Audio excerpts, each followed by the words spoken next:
Going on, Black Raven?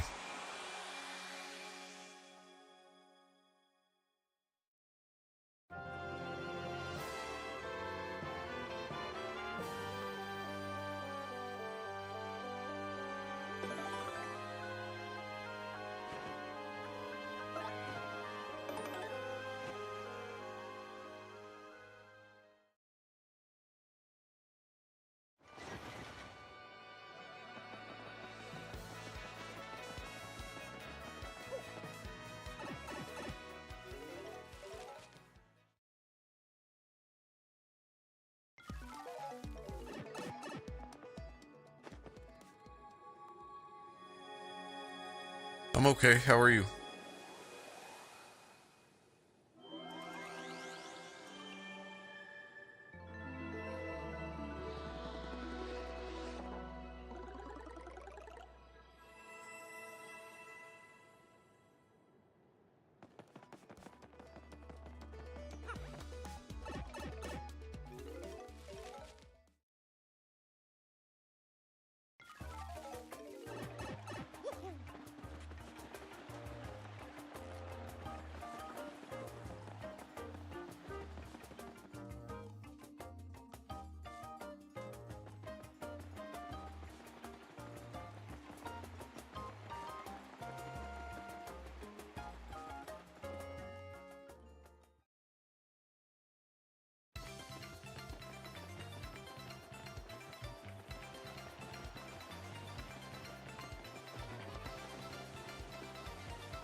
Oh, I am enjoying this game. This game is amazing.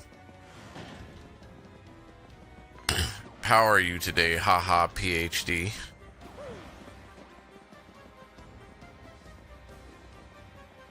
It's even better than the original, I'll say that too.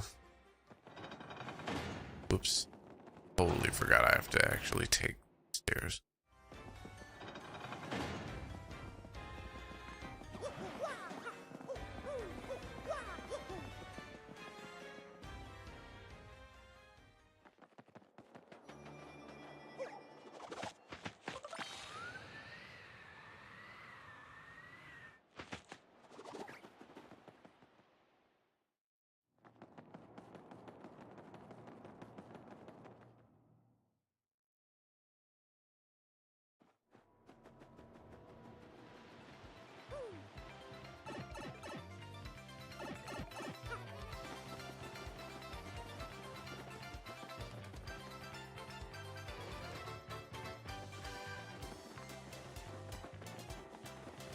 Good deal, good deal. Uh-oh.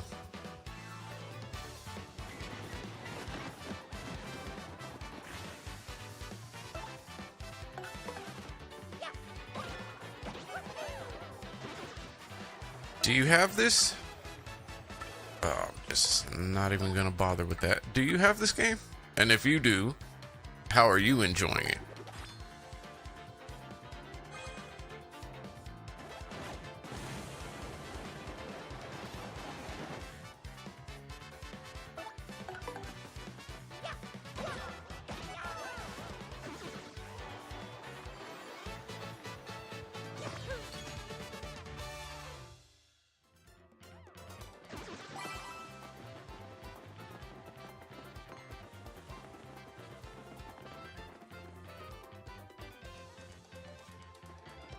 Only the original. The original's still good. I still own the original as well, so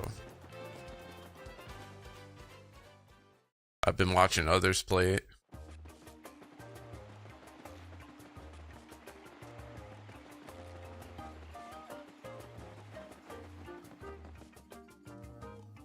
Well, there are definitely a lot of differences, but there are a lot of things that stay the same as well.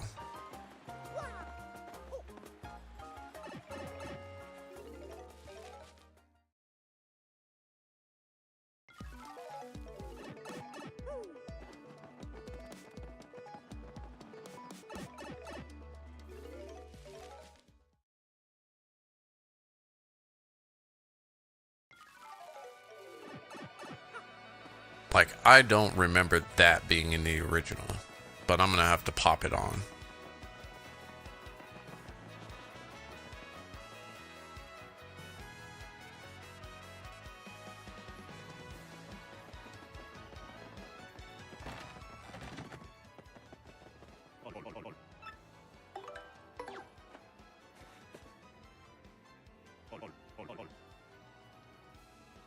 Yeah, it's a huge difference, right?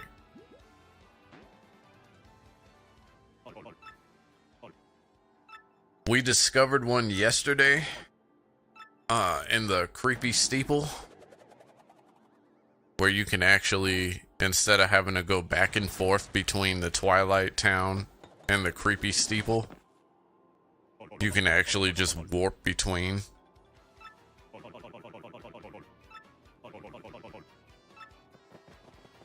They've definitely added a lot more dialogue.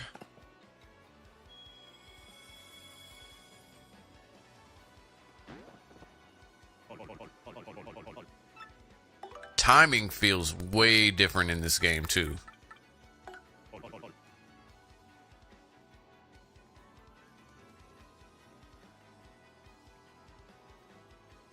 There used to be a way people could skip chapter 5 through 6 using the water. Oh wow, I never even knew about that.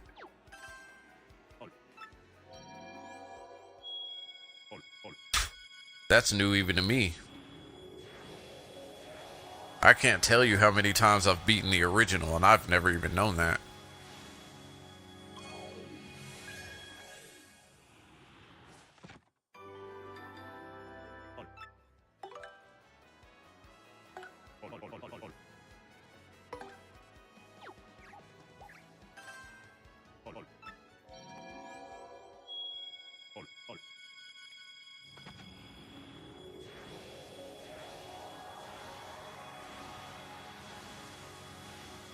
Being able to skip cutscenes is a new one as far as I remember too.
Oh yeah, labeling every single area too. They never do that. Like when you hit certain areas.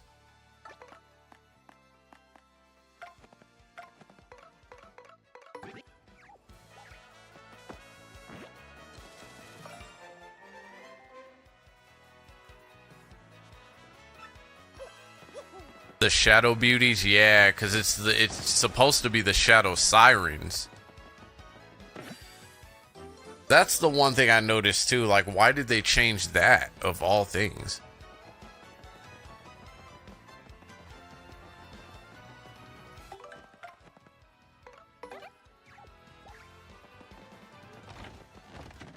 That is one thing that doesn't make sense to me.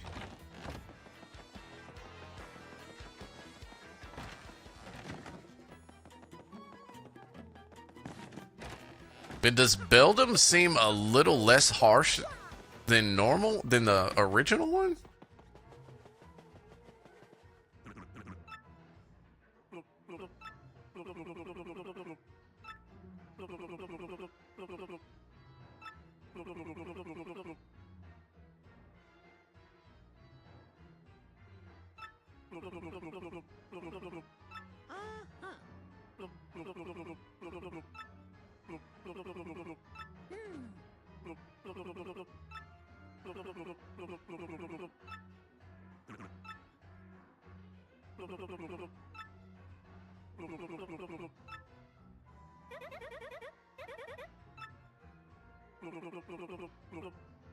Oh, this is gonna be easier to get this than normal, because I could just warp to Keyhole Island now. Oh yeah.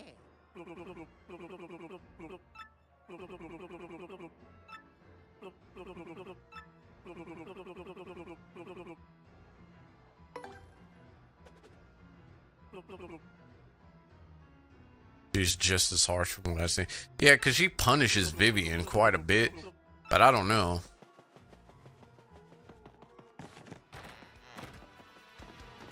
Like, I think they kept that the same.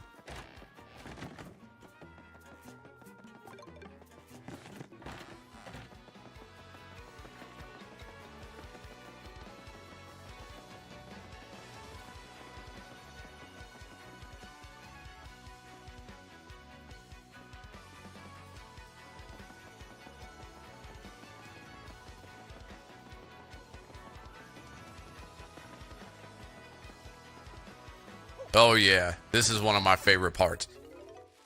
This part and Twilight Town are my two favorite parts.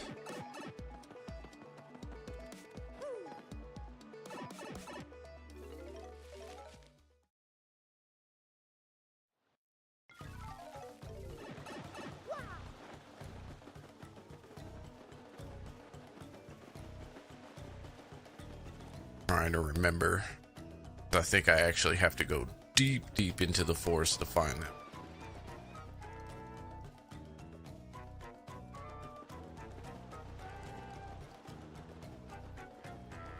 I'm referring to what you have to do right now. Oh, get Francesca.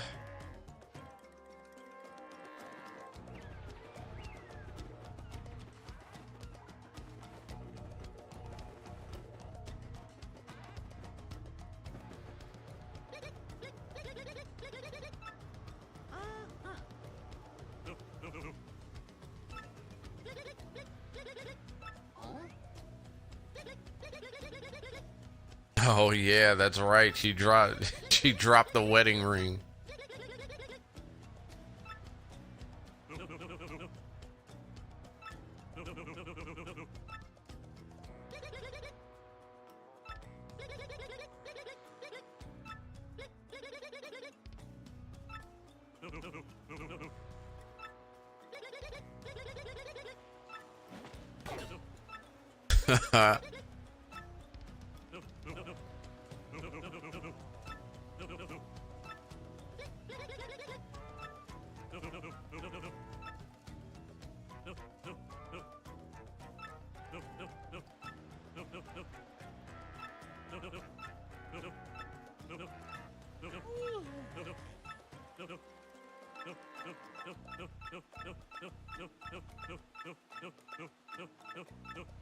I forgot all about this.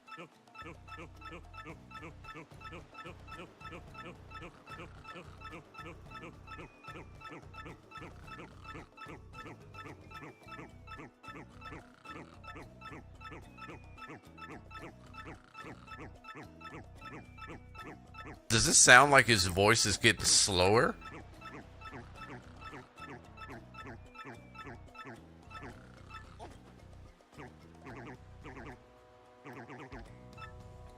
The extreme yawn, right?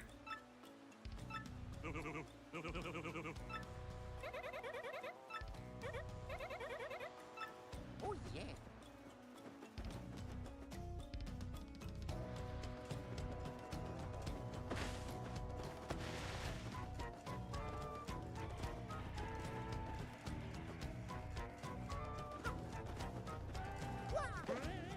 Yeah, this is probably one of his most...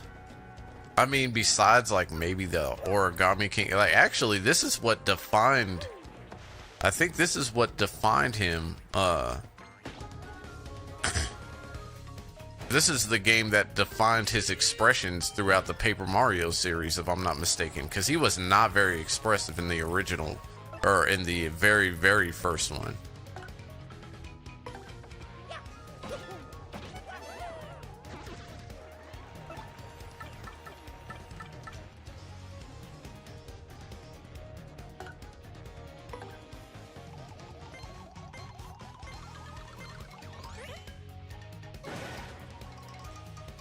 But when Thousand Year Door came around, he was extremely expressive.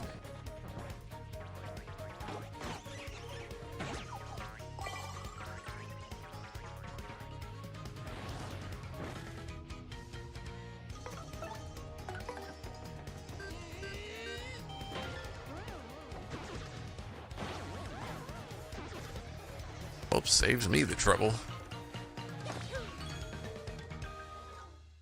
I do like the extra stuff that they added onto the stage too, like all the Shy Guys coming on to fix the stage rather than just leave the elements of the stage broken. So I wonder what's gonna happen once I get the A-list stage.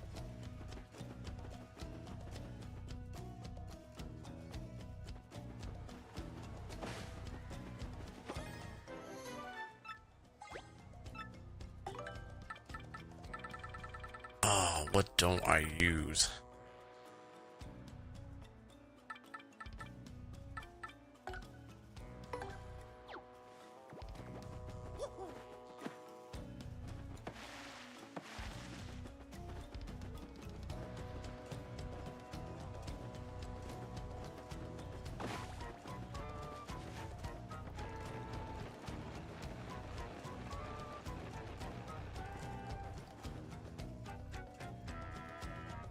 And I mean, to be fair, like the N64, there wasn't a lot of room to be expect. That's new.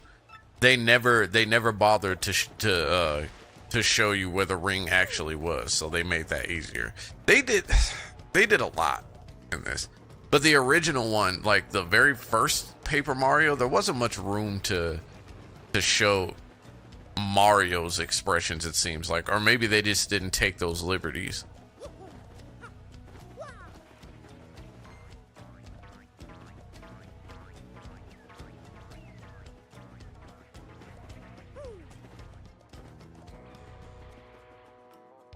So when Thousand Year Door came out, like, he was falling asleep, he was falling over because nobody could get his name right.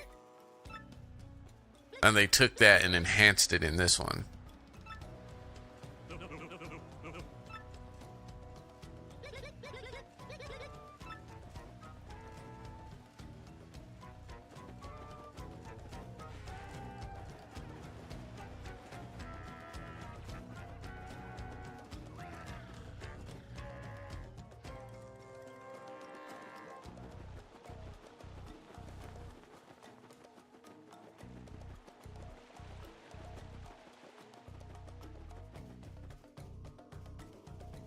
Though I think in the original one, he didn't bother yawning, he just passed out.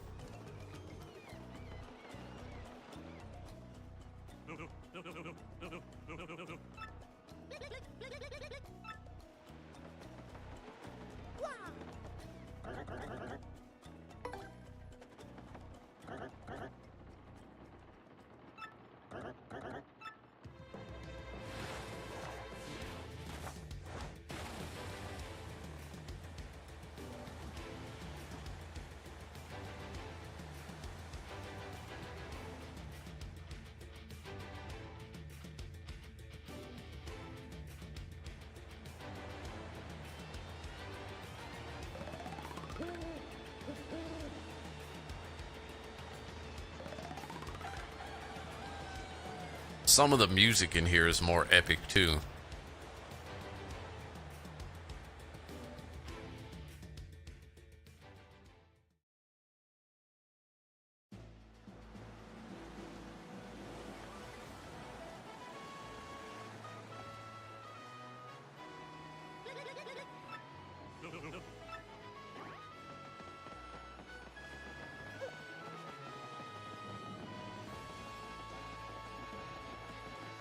You know what, the one thing I should have expressed this yesterday, but I'm actually glad I didn't.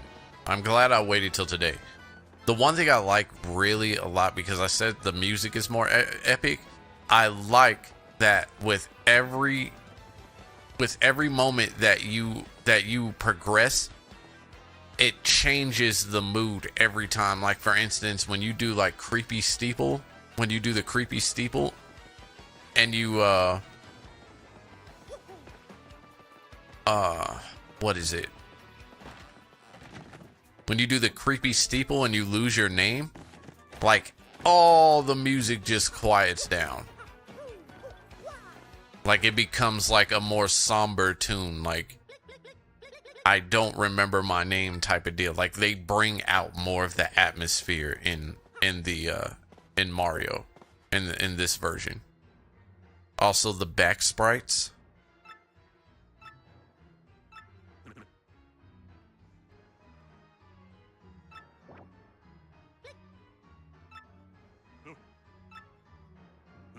And like the battle scenes, like if you notice, like in the original one, it's the same battle tune that you hear all the time, but they take that tune and they change it every single area.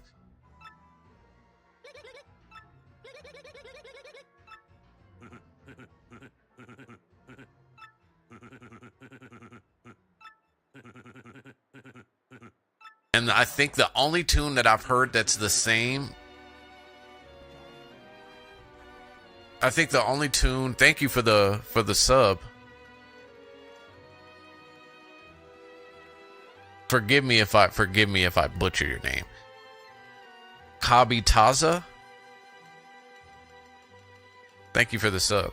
I think the only tune that I've heard that stays the same throughout this entire game is the mini boss music. That's it.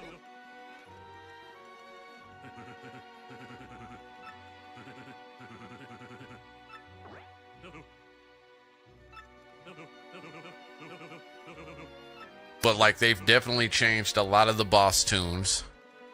Like, they keep them the same, they just change them up.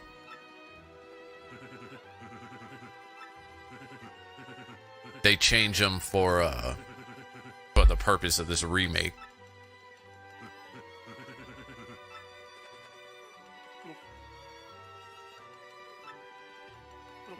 I might just check out this chapter 4 segment.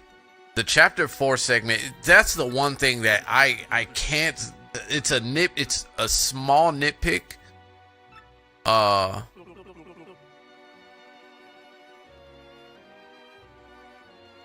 It's a very small nitpick. I cannot stand the fact that chapter 4 is too short in both. In fact, they've shortened up chapter 4. They definitely shortened up chapter 4 with that warp point at the creepy steeple. It's a small nitpick, but I mean that area is very short. That chapter is extremely short-lived. We passed the grasslands, the castle, the cherry blossom forest, the cherry blossom tree, the arena, the forest of fours, the cathedral, the island, and the Pirate's Cove. Nice.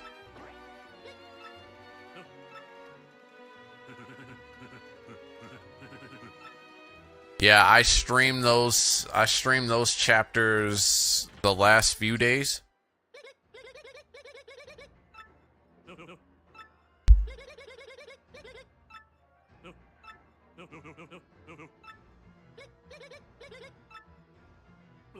And they're still up too. So I did chapter 4 through 5. I did 4 through 5 yesterday.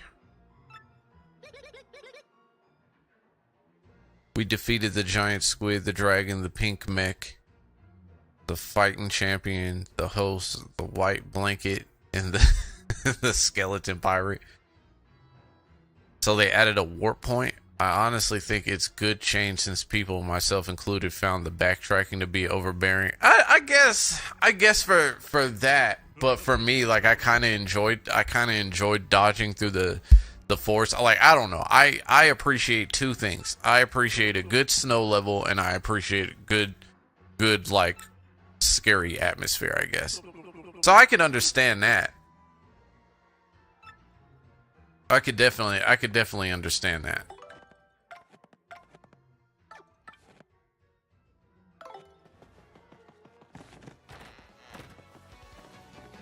It is a bit of a tedious travel if you don't enjoy it. But the funny thing is, that's how I kind of felt about Keyhall Island, having to go back and forth just to get like all the stuff that you need, like to replace the Chocola Cola and all that. They kept all that the same.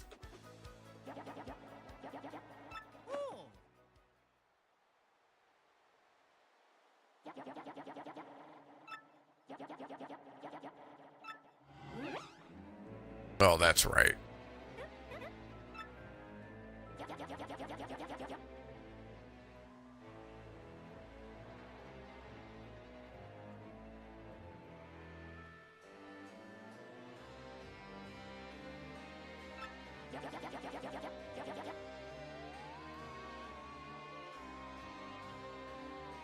Yeah, like I said, I get it. I get it for some instances.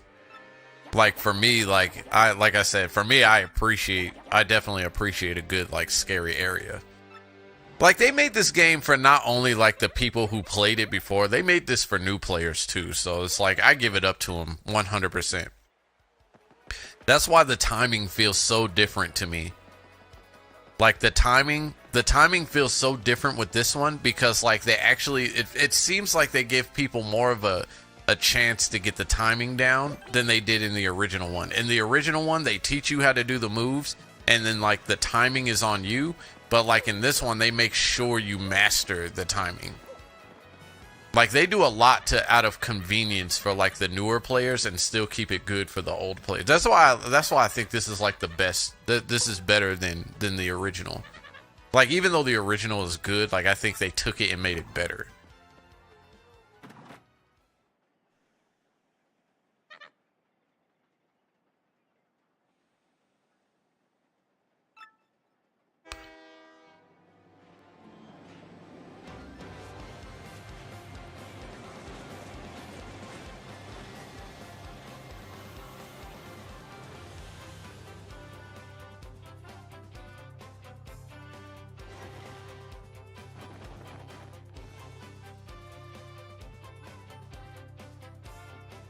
We're at the choo-choo train. We are at the choo-choo train.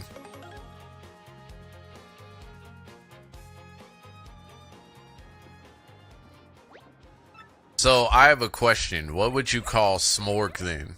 Because you've got these colorful names for the other bosses, right? What would you call Smorg? Sticky clouds?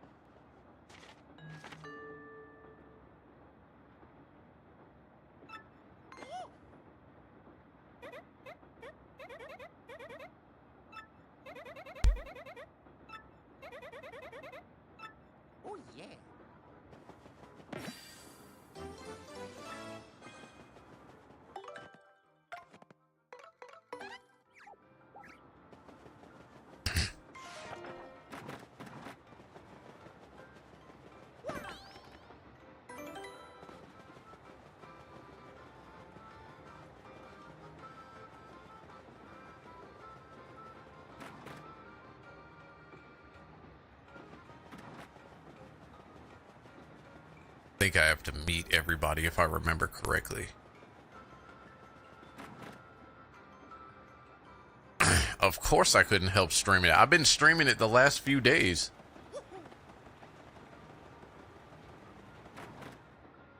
I've definitely been streaming it the last few days. I'm enjoying it.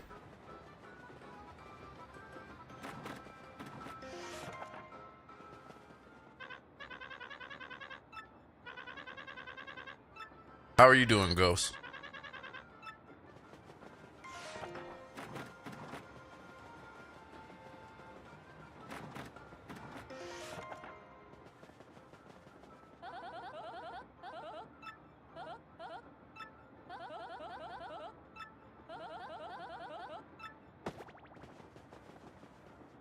And I know you've been playing it too, so how have you been enjoying it?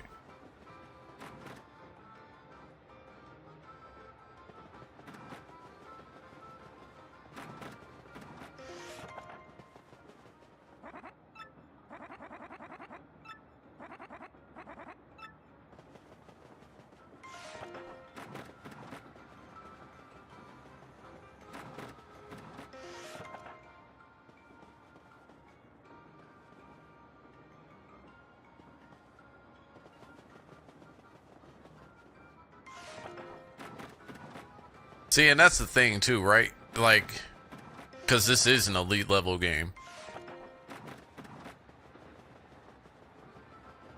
I guess for me, I've beaten the Origami King, and that was great.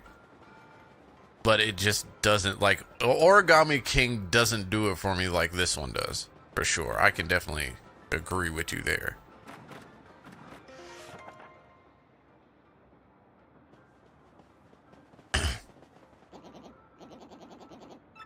Play what you feel, man.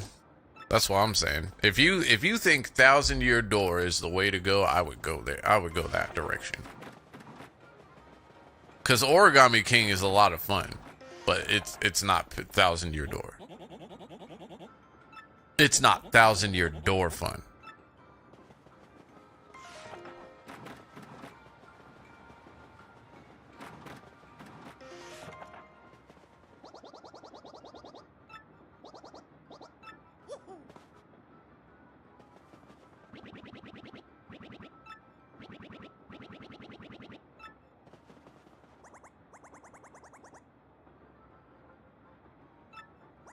Like, how far are you in Thousand Year Door?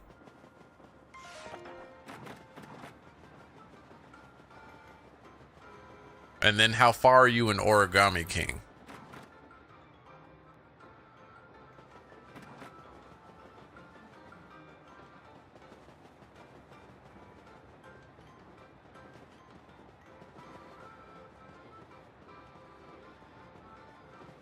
No, you'll finish Origami King, trust me. Origami King is still fun. Like, Thousand Year Door has plenty, like, Thousand Year Door is one of those games that has, like, plenty of replay value in it. So it's not like after you beat it, like, you won't want to play, like, after the original Paper Mario and the original Thousand Year Door, like that's what those two games made me a fan of the franchise in the first place.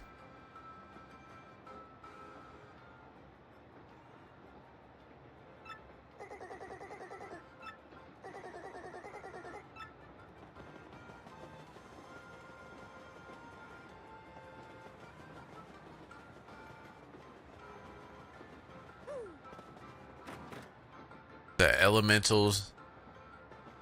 I'm down to elementals or value mentals.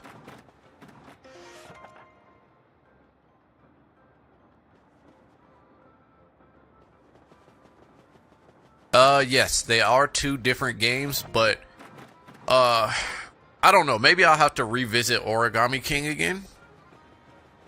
I have to start a new game.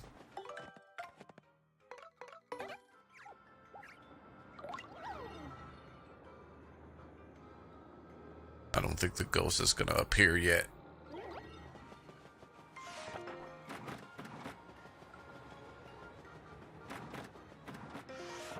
But I think they have definitely modernized the graphics a lot to match what like the Origami King does.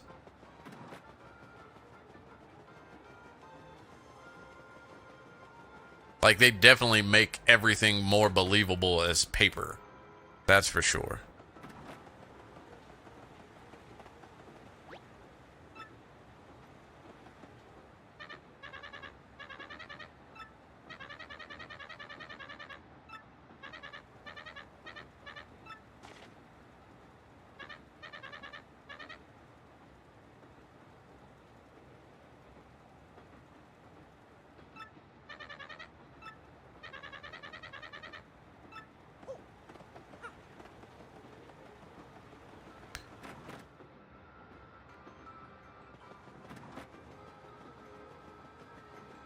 And it's gonna be a while. It's gonna be a little bit before I reach my favorite singular areas of the game.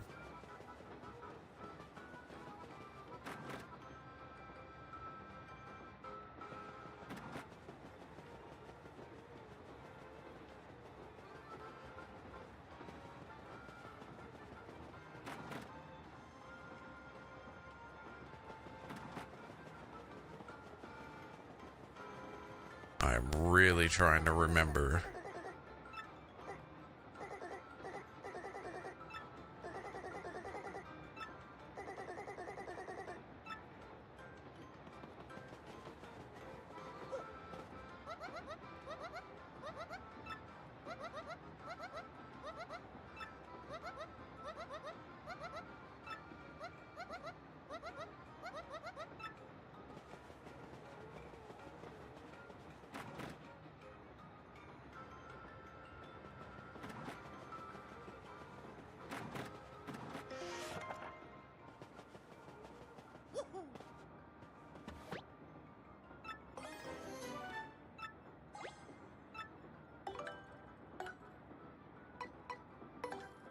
Yeah, I'll use it. Why not?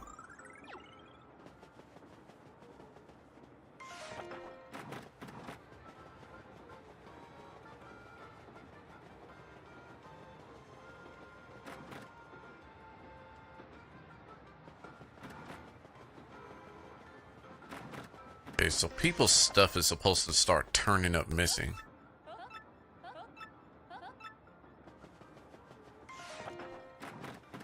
There's not very many people on this train.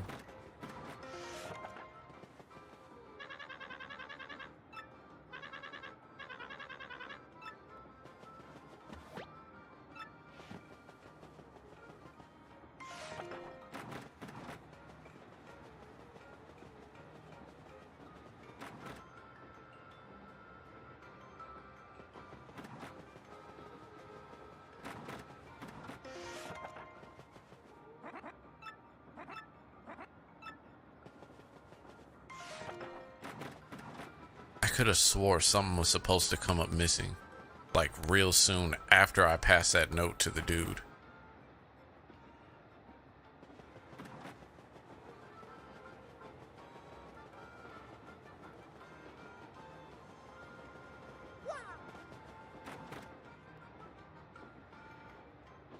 It's definitely sold more than a certain other game, I'll tell you that.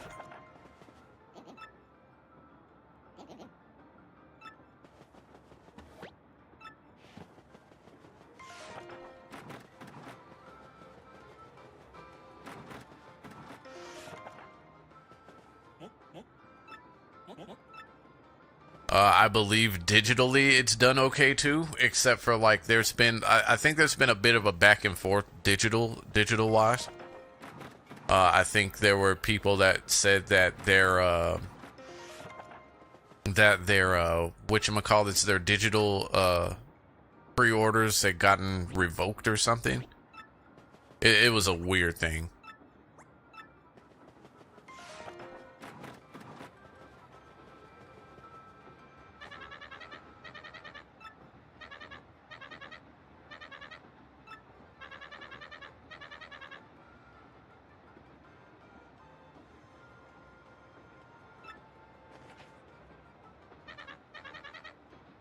And you know, maybe this is Nintendo's like secret play, hold on to a game for a decade they know people want, and then, all right, we hear you, card, we're gonna, I don't know if that's necessarily the case. I know they've done that because they've definitely done that with a few of their titles, but they don't do it with every title. What did he say to do?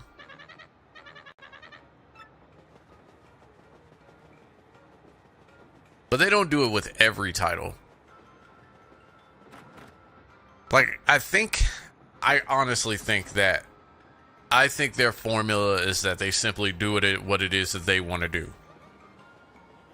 That's what I think their formula is. Nintendo has always done what they want to do, and that's why they're in their own world, not in the quote unquote console wars. They don't care about that, and that's a good thing. They shouldn't care about that.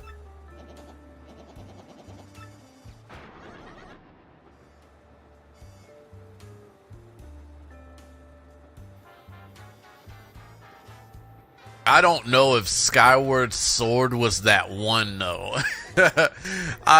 For a what is it? For a Zelda 35, like I don't think that was the one. I don't know how well it did though either, so. And as far as Metroid goes, do you mean like the remaster of Prime? Cuz that, yeah, I could definitely see it. They did do that with Majora's Mask 3D. Well, if that's the case, then they definitely did it with they definitely did that with Ocarina of Time too. Maybe that is a thing.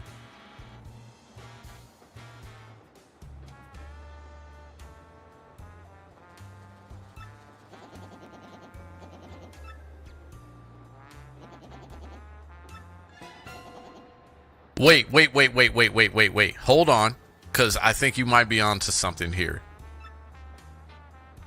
What if? Because if you're saying that, when did the HD Wind Waker and Twilight Princess dropped? Because if that's the case, then I think like I think it was on the Wii U, but I think a couple of years later, what was it? Breath of the Wild came out on the Switch. Wasn't that like a couple of years before the Switch release?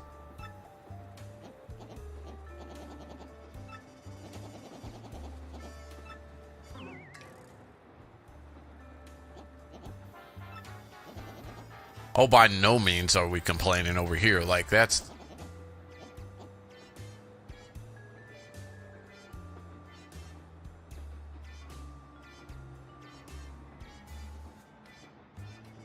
Look what our thing could do. Yeah, okay. Because the Mario 64 DS, that's when they added Yoshi and all that. And they were definitely trying to market that DS off. They were trying so hard to market. That's the one thing I wonder why why it was so easy for them to throw that away. For everything that they did with the 3DS, like, why would you throw that away?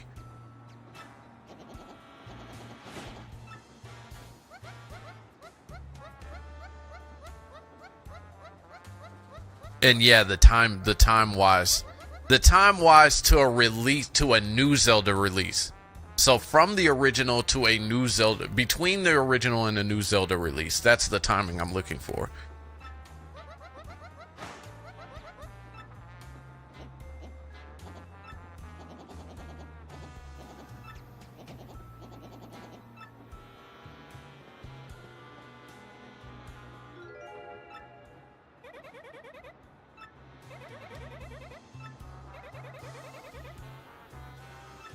Wind Waker was a GameCube game, skipped its console generation, went to Wii U. So Twilight Princess was, yeah, it was also a GameCube game as well. Though if I'm not mistaken, that was also a one of the releases, original releases to the Wii, to the original Wii.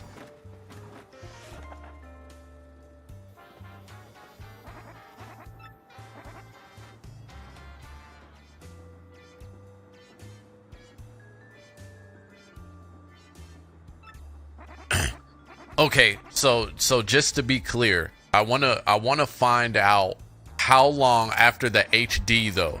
Like, how long did Breath of the Wild come out after the HD versions came out for the Wii U? That's what I'm looking for. Because if that's the case, if they're doing like remakes or remasters or remakes, I don't care which one it is. If they're doing that to promote a new release or hint at a new release, then what else could they be doing for the launch of the next Switch console? Because they've been doing a lot of remakes and remasters.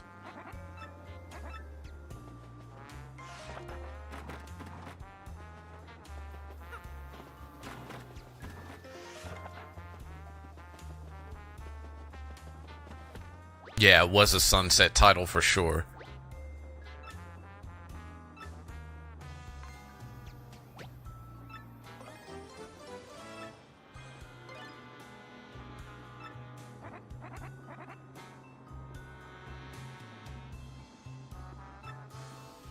Prime 2 into Prime 4?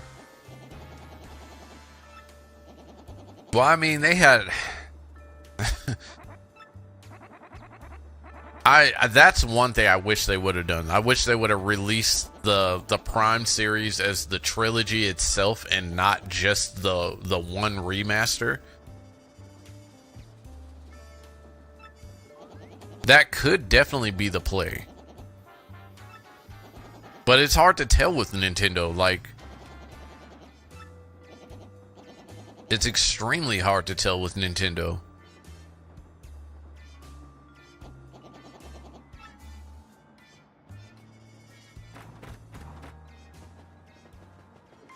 Xenoblade Chronicles until a new one, then launch with a new Mario. Because that's one thing. So I said this a couple of days ago, right? Nintendo right now, like, with as well as they've been doing, like, they're still fighting an uphill battle.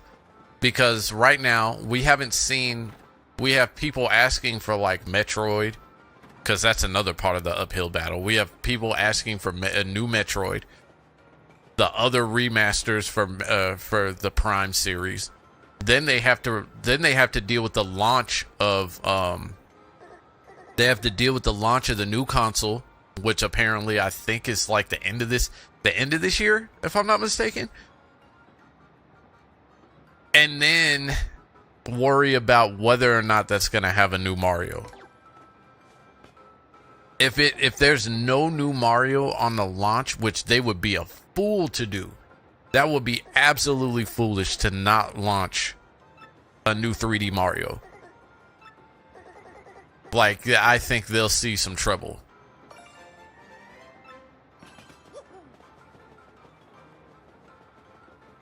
they'll suffer. They'll kind of. I don't think they'll suffer exactly like the Sega Saturn problem. I don't think they'll suffer the same problem as Sega Saturn had, but it would definitely be stupid not to launch a 3D Mario with the launch of your new console. You reach your future goals and continue on the path of success and happiness. Never give up. You're amazing. You're amazing. Have a nice day. Enjoy life. Indeed, Black Prism. Thank you.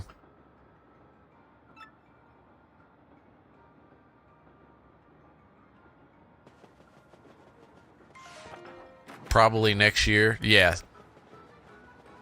They were talking about like the end of this year, but it would. I really think it would be stupid not to. I think next year launch like in early March.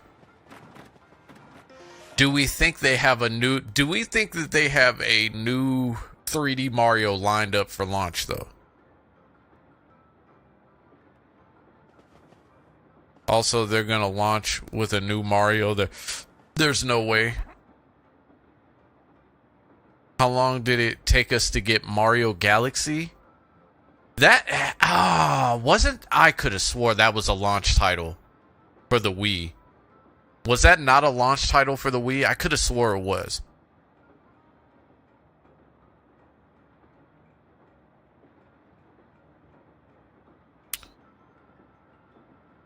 Mario Galaxy 1 was about a 4-year wait. Galaxy 2 was a year turnaround. That's fair. I thought that the first Galaxy came out with or around a year later, maybe.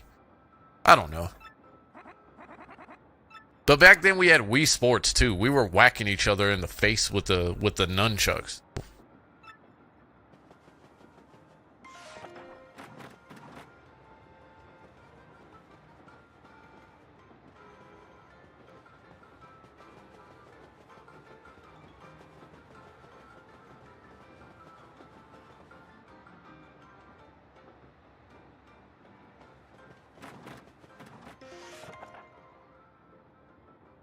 The last time, no, GameCube came out with. I believe GameCube came out with Sunshine as a launch title. I could have swore they came out with that as a launch title.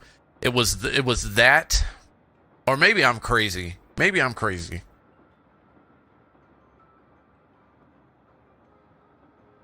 And if Sunshine didn't come, it wasn't too far off of the GameCube launch.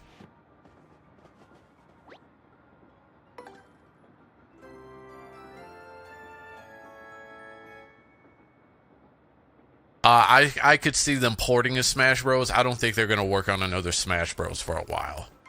I don't think we're going to get another Smash Bros. For a while. Because of all the work that they put in. Luigi's Mansion was GameCube. Oh, okay. Yeah. I get those mixed up all the time. Luigi's Mansion and Mario Sunshine.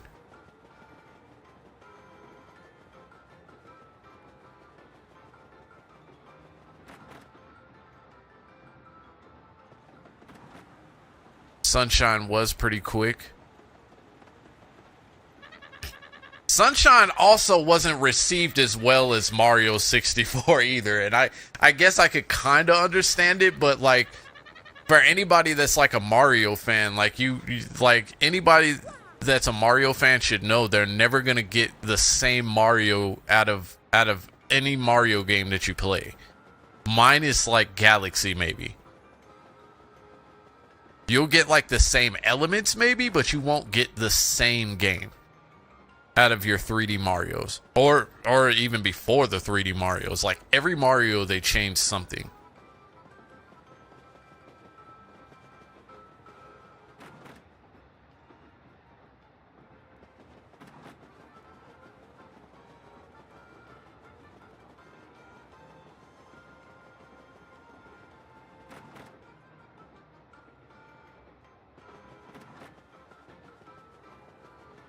But yeah, I always get Luigi's Mansion mixed up because I always think like Luigi's Mansion came out like later.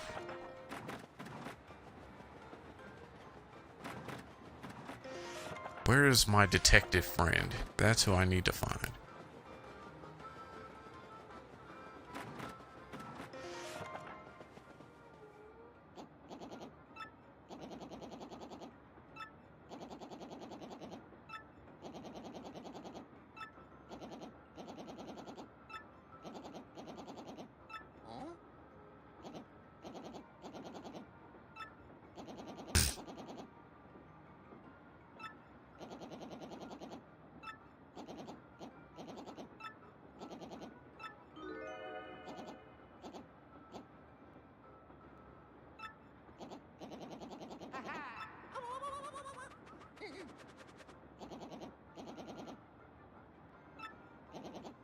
I will say, quote, knock on wood, Nintendo has never really disappointed me when it comes to their launch titles, so.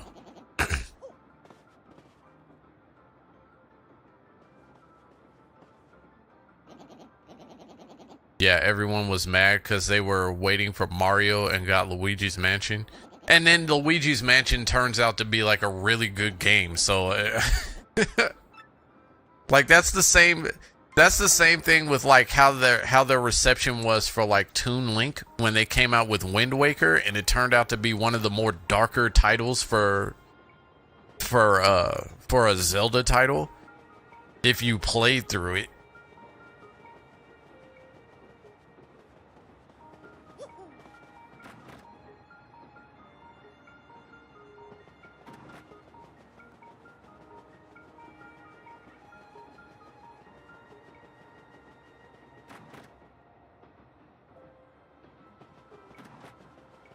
Speaking of which, I gotta finish 3 too. I gotta finish Luigi's Mansion 3.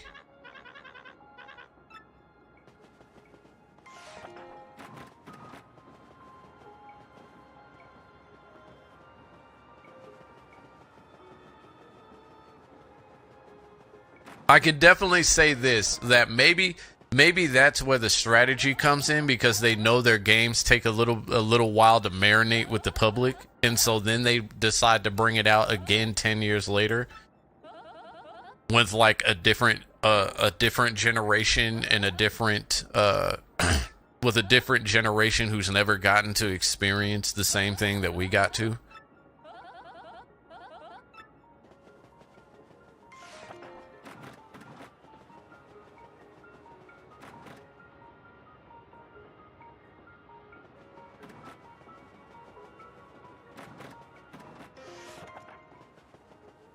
I mean, that's basically what they did with this game. They gave the best of both worlds. They made it easy for the newer generation and still made it enjoyable for the people that got to experience it when it actually came out.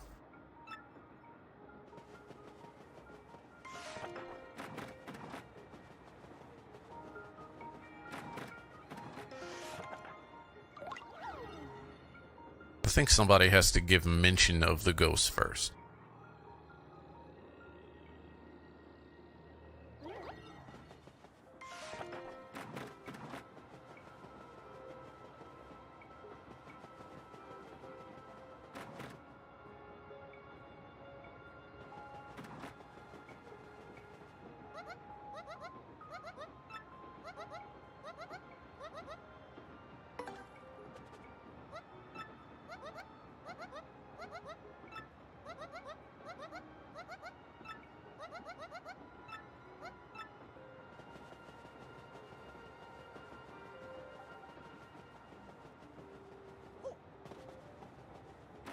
That's what I'm saying. I think Nintendo has figured it out.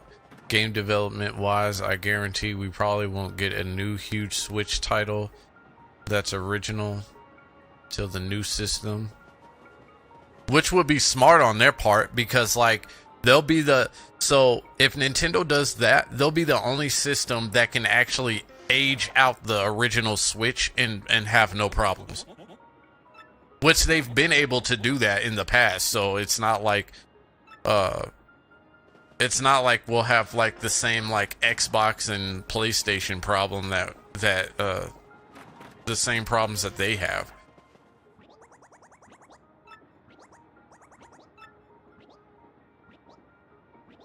They always stay developing multiple things anyway, always, of course, because they know how to schedule. And as much as you hear other fans complain about like graphics or anything like that, they don't trade in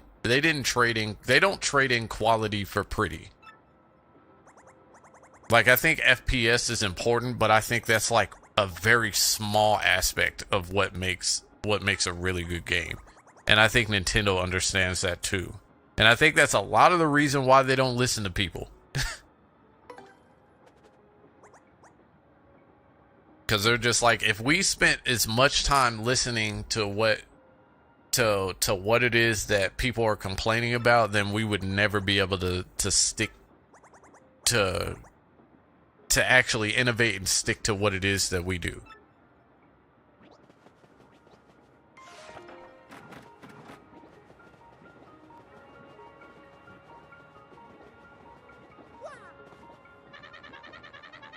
So I gotta appreciate them for that one.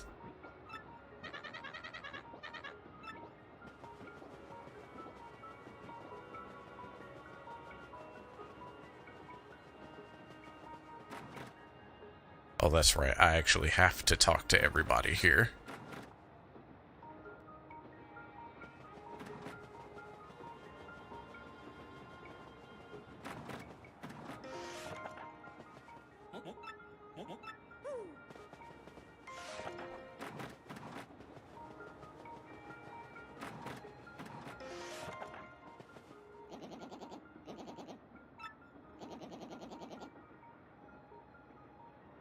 See, this was another one of their tactics too, and I don't know if I haven't paid attention much, but they always implement this tactic where they try to what is it? They always try to advertise their own products through their games without it being in your face like that. Like, you don't need like a cutscene or anything. Like, they've managed to learn how to do that.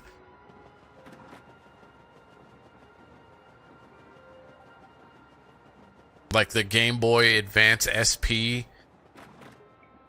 Like, one of their big things in this one was advertising that. Advertising that, the Game Boy Advance.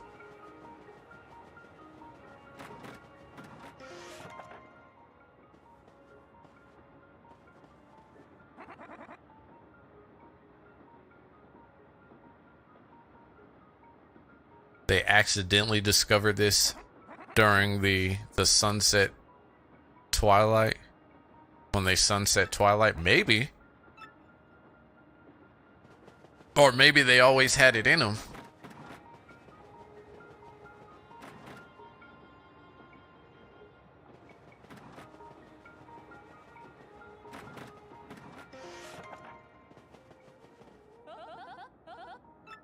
Because honestly, if I have to be completely real about that, I would think that the launch of the GameCube was their wake up call. I think that's what it was. They changed so much when the GameCube came out. Like, Luigi already had his own titles, but man, giving Luigi a better interactive game. I hate to say a better interactive game because, like, I love like Mario is Missing and stuff like that.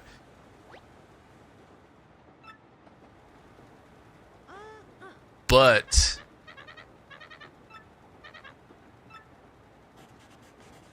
Luigi's Mansion they made a lot that set the GameCube apart from their other consoles. Because if you look what they did with Twilight, then they were like, hey, wait a minute, let's run it back with Breath of the Wild. Then did it again with Mario Kart. And maybe it was on purpose, who knows, but I think first time was accidental.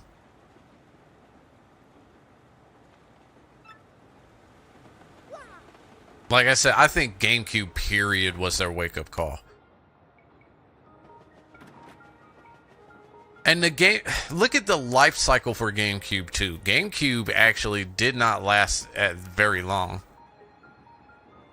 GameCube had a sick launch lineup. Hell yes, they did. They had an amazing launch lineup. Like, everybody had amazing launch lineups back then.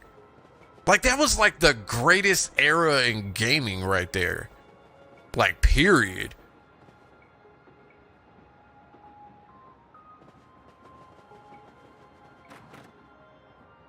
Taking a chance on Luigi's Mansion was wild. If timing might have been better, it would have blown up years ago, but it actually worked out for them anyway, of course. But that's why I said, like, GameCube was their wake-up call, because they were doing all kinds of different stuff. Who would have thought Mario would be cleaning up pollution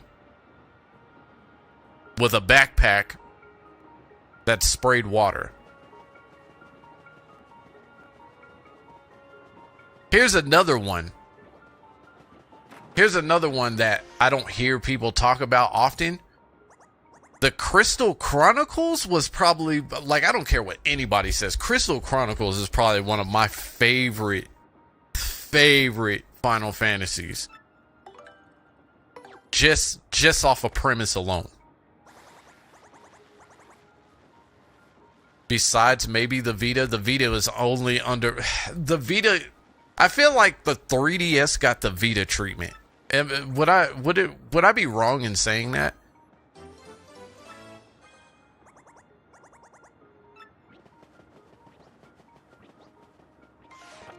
I feel like the Vita got the 3DS treatment. Or the 3DS got the Vita treatment. Early to mid 2000s were good for weird gimmick games too. Yes, exactly. I think that's what we're missing now, is that we need those weird gimmicks to come back. We definitely need those to come back.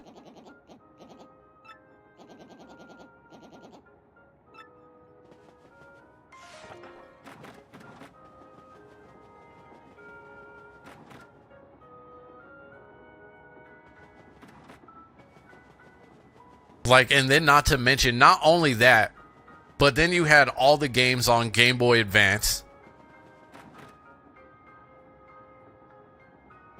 It got underestimated by its own company. True.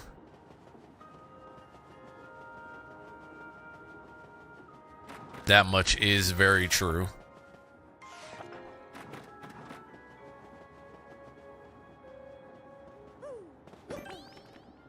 Ooh.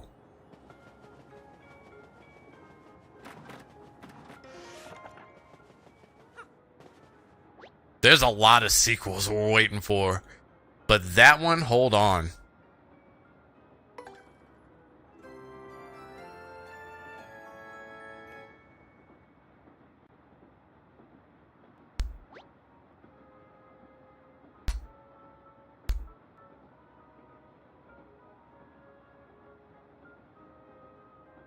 Oh my goodness.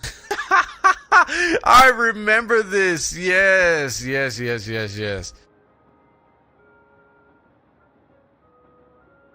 PSP overestimated in comparison. PSP was okay, but when the Vita dropped, like, it vastly outdid the PSP.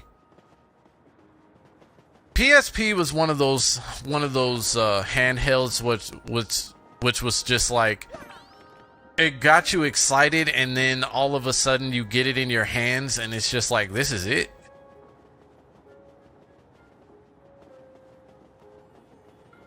Because it just felt so limited on the capabilities of what it could actually do.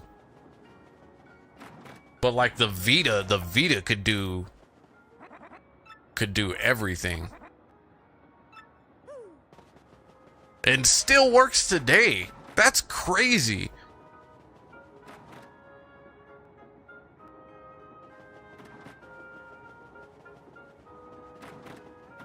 But DS had some sick launch titles too.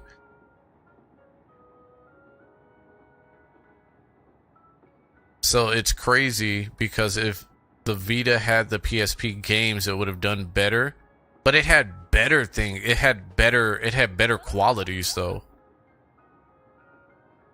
Yeah, it had titles, but like titles only got you so far when it came to like trying to compete with Nintendo in the handheld space. Because Nintendo, we all know, like Nintendo always had a thing for like connecting all of their products together.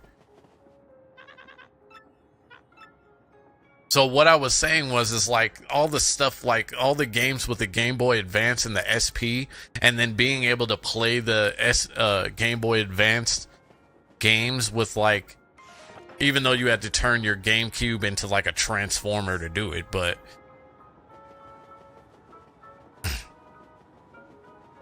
like that's one thing Nintendo has always prided themselves on. They have always tried to connect their products and make it as innovative as possible. But the Vita, talent-wise, for games probably matched the 3DS in quality, but got outdone in the wealth of its quirky titles that took advantage of the system and the stupid memory card things. That was one of the biggest things that hindered PlayStation in the that hindered Sony in the handheld department. It definitely hindered them in that department, because there was no way you were going to compete with somebody who could save, when you can save games on the cartridge rather than have to use an external source to save all of your stuff.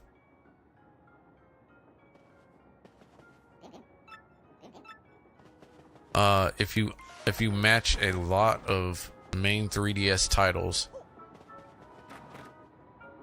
that took advantage of the system, say they broke even, it's the others when it comes to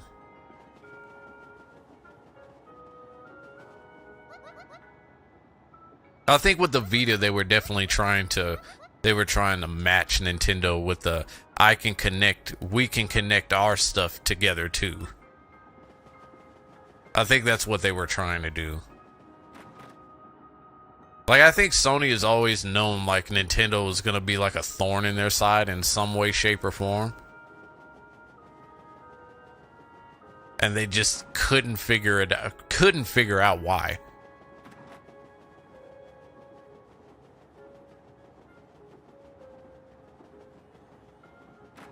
Well, other than this console generation, you think that's one of the most fumbled back? I'd say this whole console generation has been, except for the Switch, like I think this whole console generation has just been a fumble period. I think Vita was the build up for that too, like personally.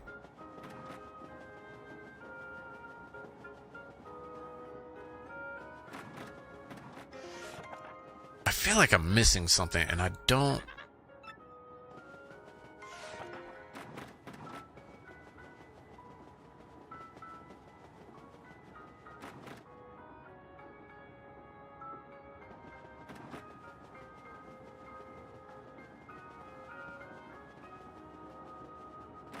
I said one of.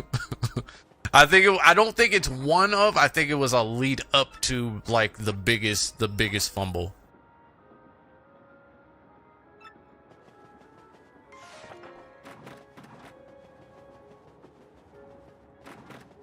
Nobody's even given mention to this ghost yet.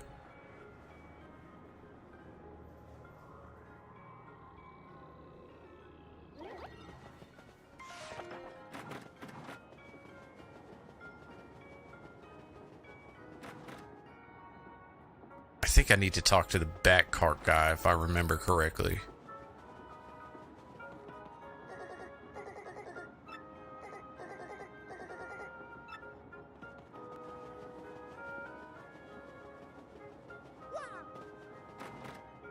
That's the only guy I haven't talked to yet.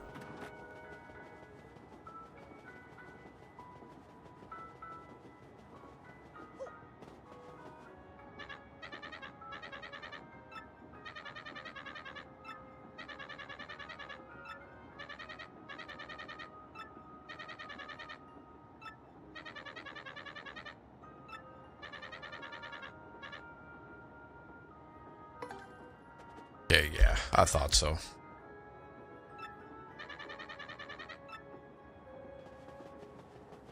But yeah, Nintendo's been winning with these remakes, and even Wonder was amazing. I need to get the last badge on there. But that game is amazing. I would run through that game again. Except for the very last test that they have in the special world. I hate that test. That game is amazing, but that one test.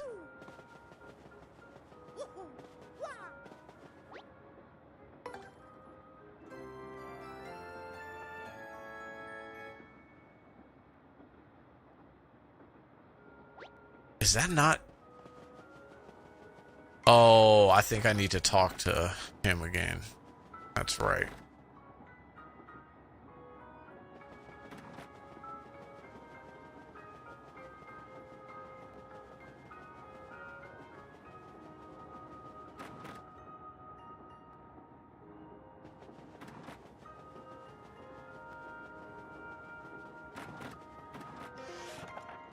Oh, wrong one.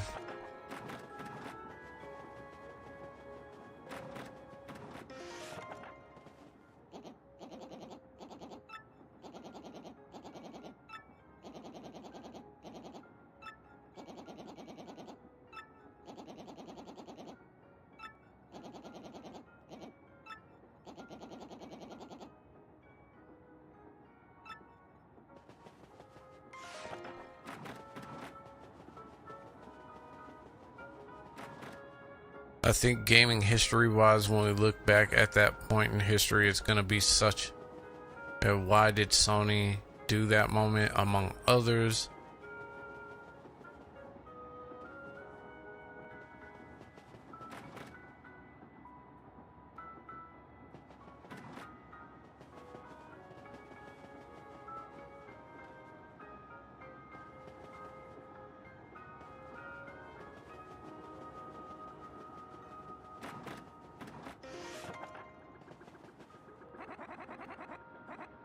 That moment we would have a Sony probably more committed to competing in all the game. Maybe, quite possibly. It's definitely one of those what was that moments, definitely. I will agree with you there, but I think leading up, like,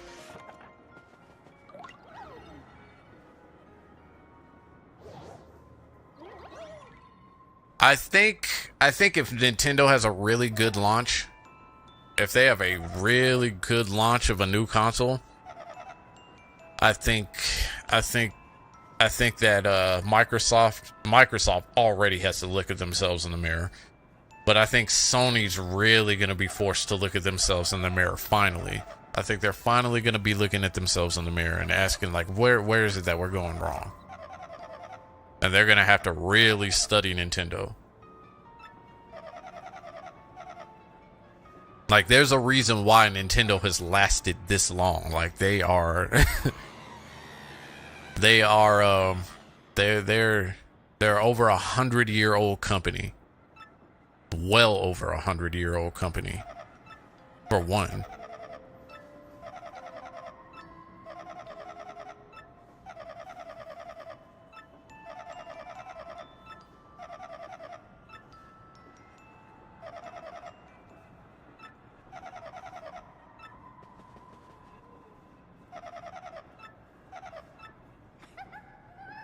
Two, they have always been one of the more innovative companies in gaming, period.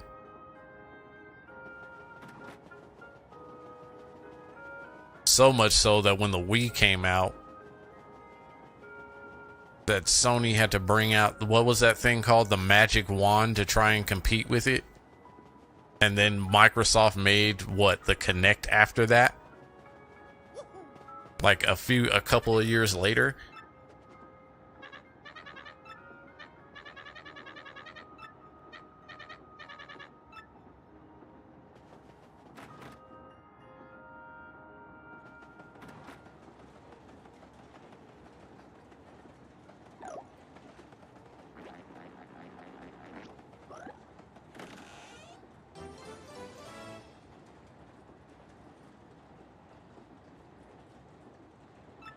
Yeah, definitely need some competition for sure.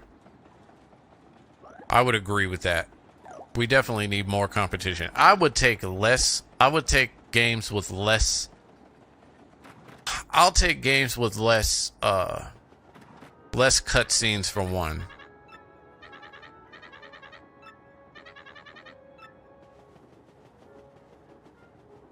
I think we definitely need to make the cutbacks on that.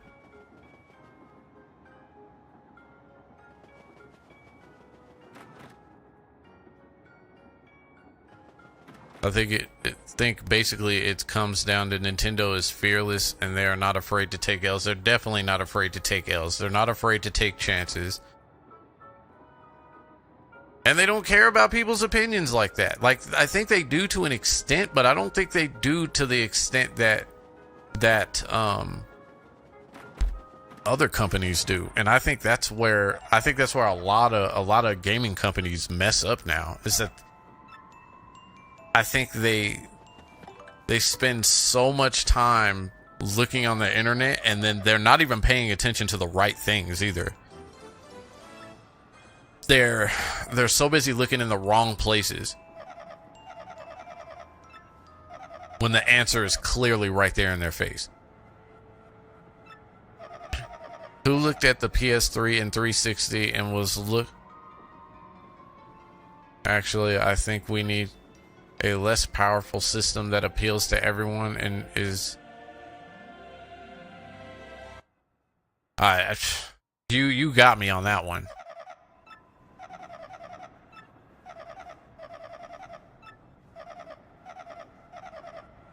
Because that's another quality that, like, Nintendo has, is that they don't get too comfortable either. Like, out of all that, like, that shows how willing they are to get out of their comfort zone.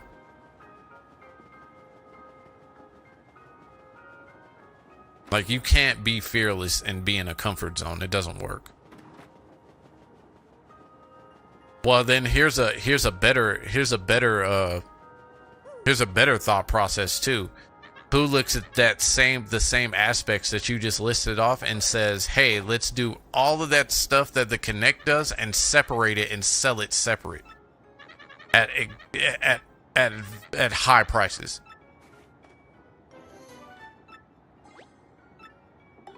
Oh, do I really have... You know what? Let's toss this.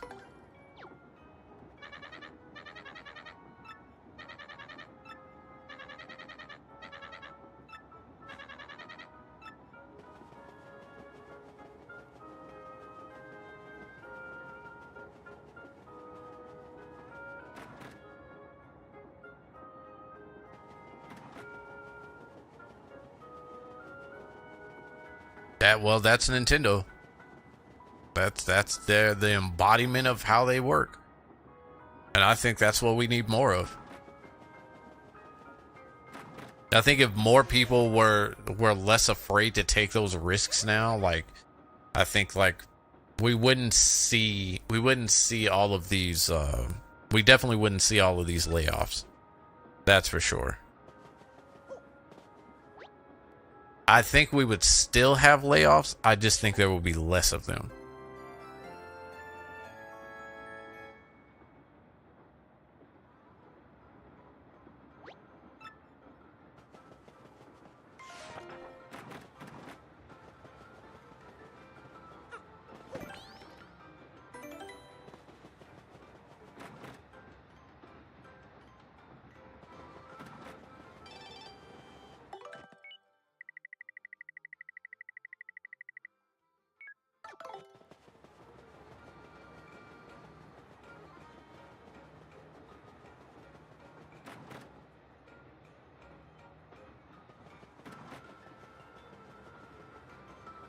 And apparently they've also been acquiring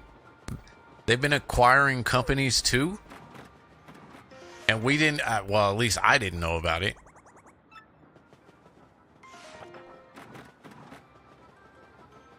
But I think they just acquired something else.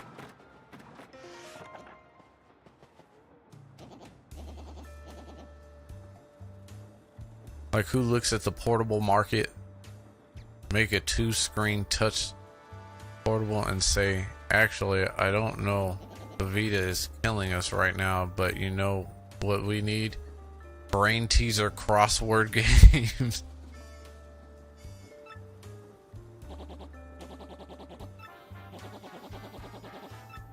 Sometimes you just got to stick your plug in the light in the socket to see if it lights up.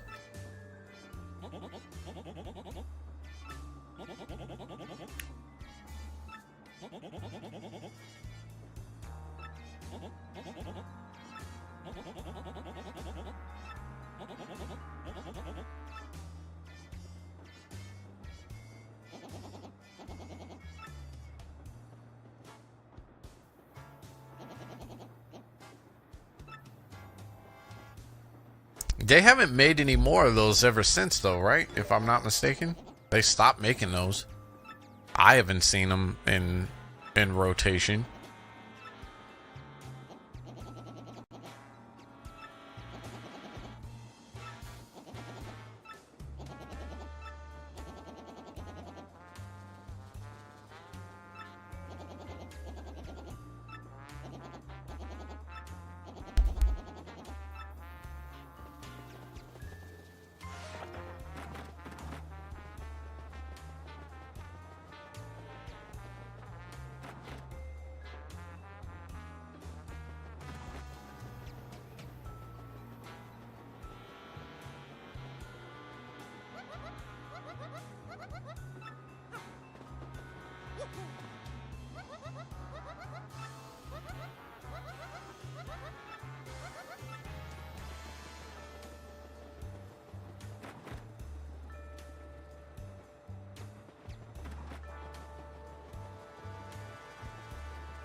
Oh, if they hit with a good 3D Mario, that's it. Sony and Microsoft are going to have to go back to the drawing board. Everything else is going to be fine because PC does the same thing. Like, when you allow people to actually develop for your platform and you don't charge people to you don't charge people a subscription rate just to be able to use your platform, and then like there are so many unique titles on PC right now. Like, if I go through the Steam list, it would take me forever to get through that list.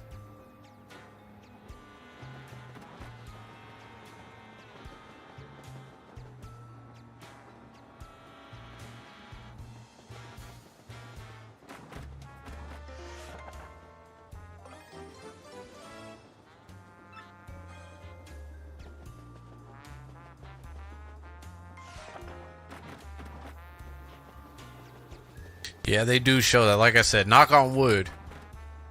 Maybe it's just we're too lost in the sauce with everything that's everything else is going on in the gaming industry that we forget that this is Nintendo. Or at least that's my problem.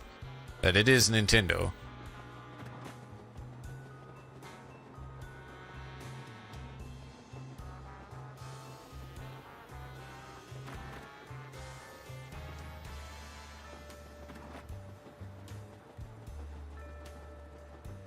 You know, I will say this. On the Metroid deal, if we don't get another Metroid Prime, what they should try to do is bring back like the DS version of Metroid Prime. I think it was, what was it, Metroid Prime Hunters?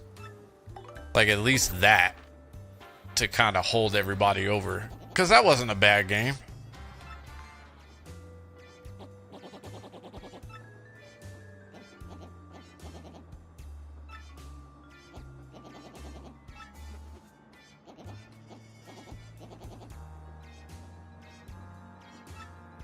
I might revisit Dread too, because Dread was amazing. Even though I 100%ed it, like, that game was just way too amazing.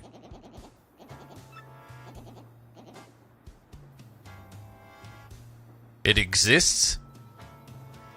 What the for the Switch? Metroid Prime Hunters for the Switch? It exists.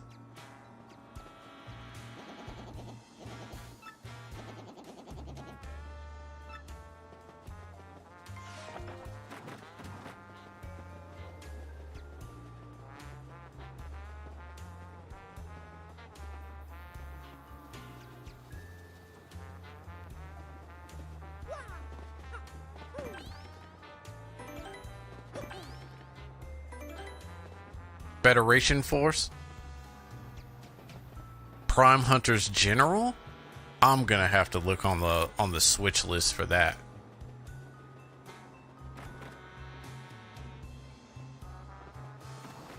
Oh, there is another Brain Age? Oh, not on the Switch, not the Switch. That's what I'm talking about.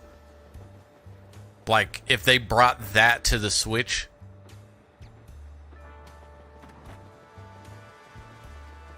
just to kind of hold people over, I think that would be pretty dope.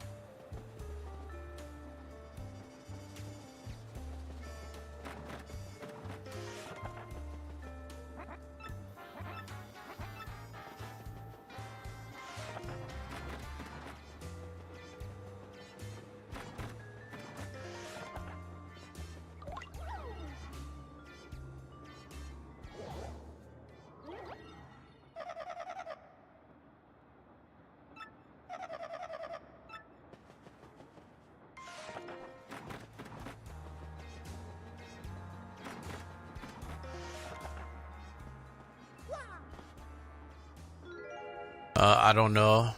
I have a lot of respect for they consistently kick ass like Nintendo.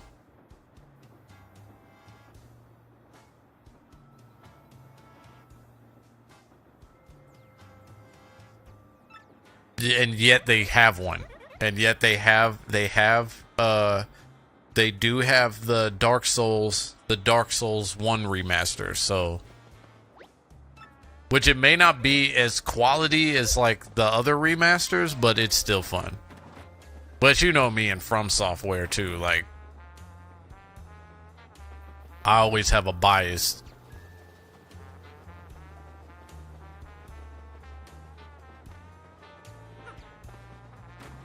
Like, we got Breath of the Wild, and then From Soft made Elden Ring, and Nintendo was like,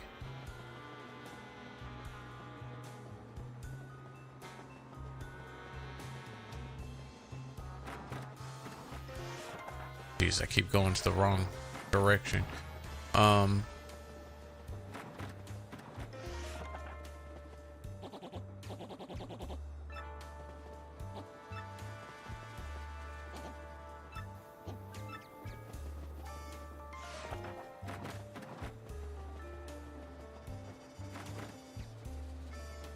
And then we have the DLC to Elden Ring coming out.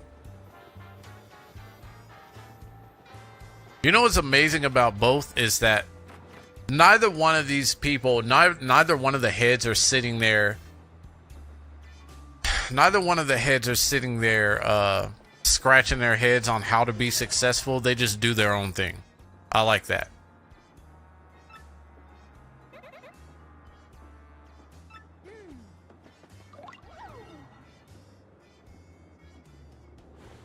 There he is. What I gotta do for a collab between the two, they have Dark Souls remaster and it's cool, but nobody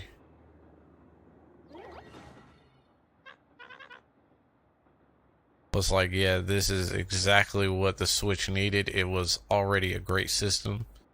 Every other, I think Elden Ring on the Switch would be phenomenal. Elden Ring on the Switch would absolutely destroy the market. Period. if they could get it to work right, or here's another thought, because it's we all know it's not going to work that well on this console, right? What if Elden Ring and the DLC was getting ported to the next gen Nintendo console? Just saying, that would destroy everything in the market, I think.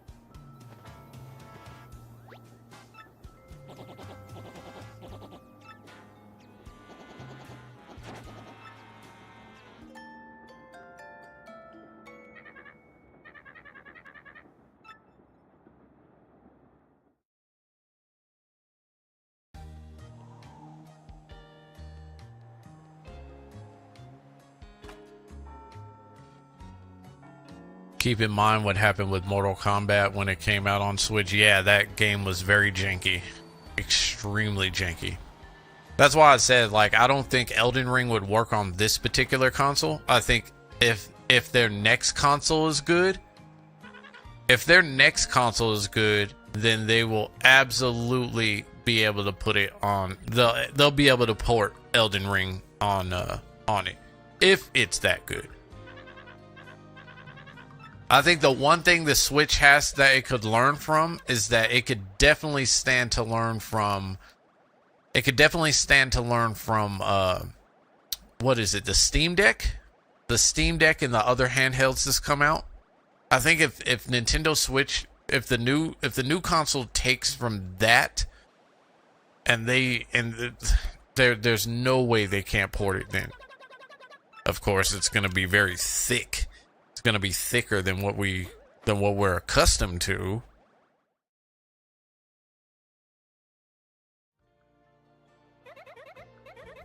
Because I remember that whole thing with the Mortal Kombat, when Mortal Kombat came out. Like, we're not gonna act like it wasn't broken, but if they improve,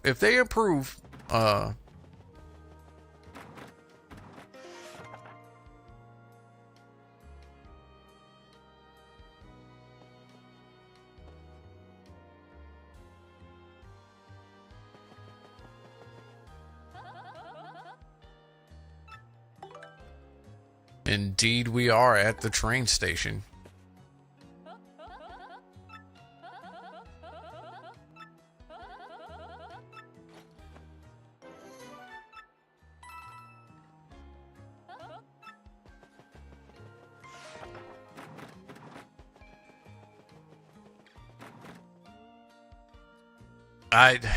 I think I don't know, man. That's a tough one.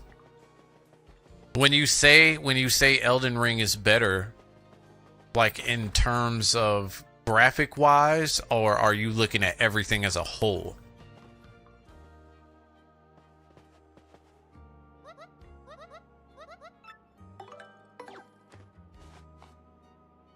Because I would be inclined to agree with you, but there are aspects of Breath of the Wild that I like better than Elden Ring, and there are a lot more aspects of Elden Ring that I like better than Breath of the Wild.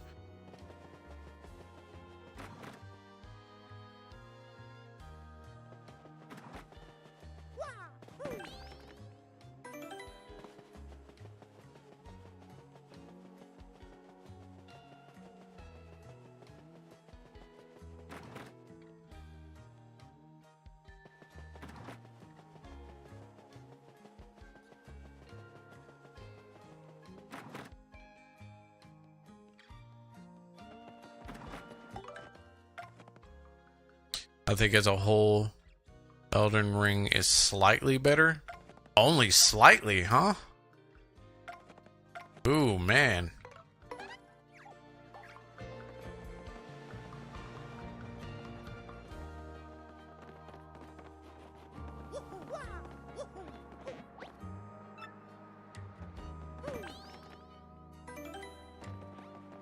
Why only slightly?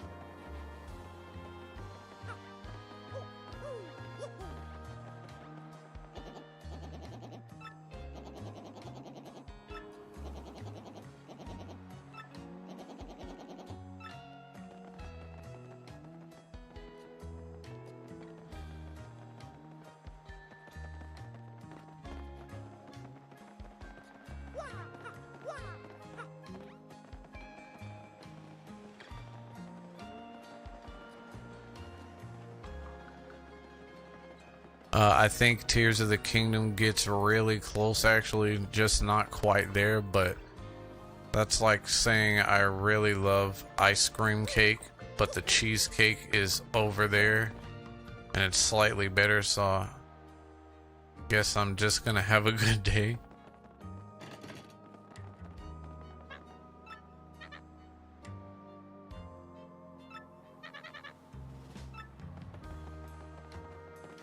I think with that you can do Tears of the Kingdom systematically with how you can the world how you want in combat, and I think that okay, I'll definitely give you that one,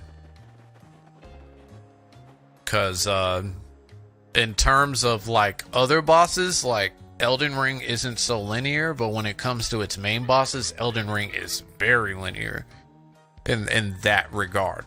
But it always has an element of that. So Elden Ring Jr. basically.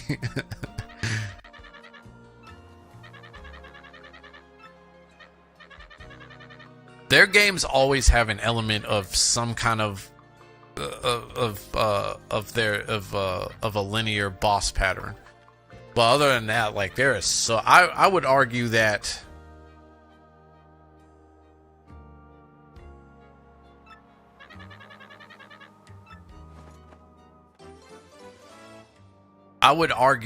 Tears of the Kingdom drew inspiration from Elden Ring.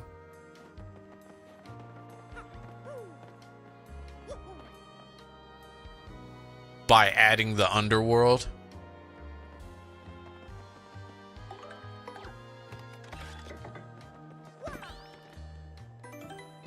I think Elden Ring is a much better storytelling game environmentally, for sure. I think combat is actually a wash graphically. I think Elden Ring is better, but I think Tears of the Kingdom does a lot of work with their graphics too. See, I hear mixed because I've played and I've actually played through both of them, but I've heard a lot of mixed thoughts when it comes to Tears of the Kingdom graphically. Like, and then I have to think about, well, what are people's actual standards graphically too? Because like I've heard people say that Tears of the Kingdom was very choppy, but there was only a few instances where I ran into like where I ran into like dropped frames or something. I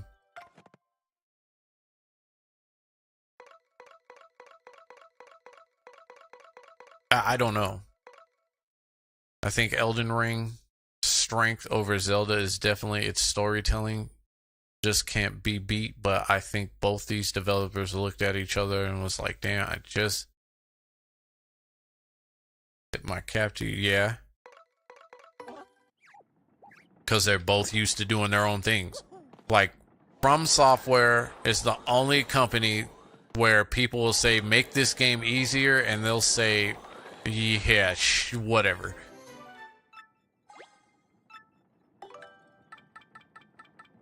I gotta respect a company that does that.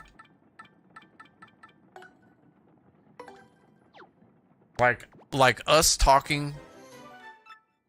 I thought I would have gotten away from that. Like, what was I saying? Like us talking to them and trying to make all the suggestions on how a game should be is like the numbers guys stepping in constantly.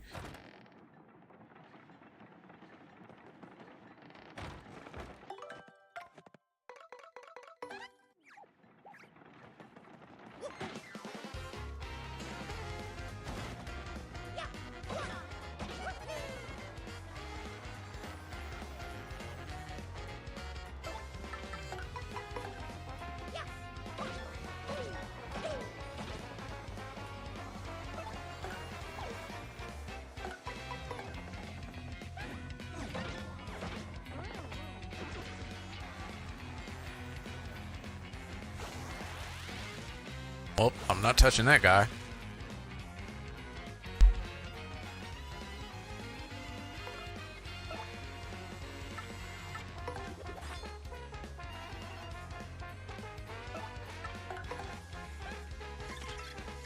But they're both used to doing their own thing, so I gotta respect it. I think that's why, like, I think that Armored Core 6 was like really, really criminally underrated. Like, part of that was their fault because they came out with such an overwhelming title a year before that. But then you have to think of all the other games that came out along with that too. Like, I don't know. The fact that they at least had like a release schedule, they did their own thing. They weren't afraid to try anything new. That's all we could ever ask for. And so of course they're looking at each other like, yeah, this is pretty good. You got something good on your hands here. Can I hit him with the ice storm? I don't think that's gonna work. Oh, nope, it did.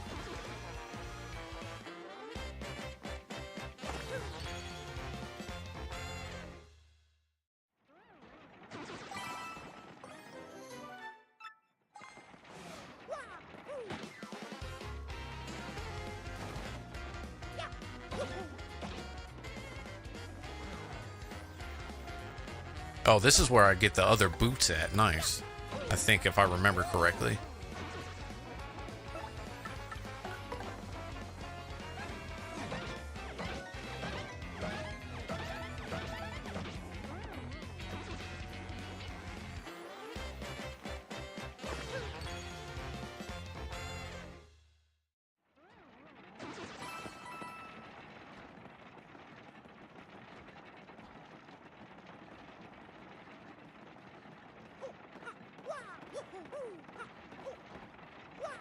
Oops, that's right. Gotta wait.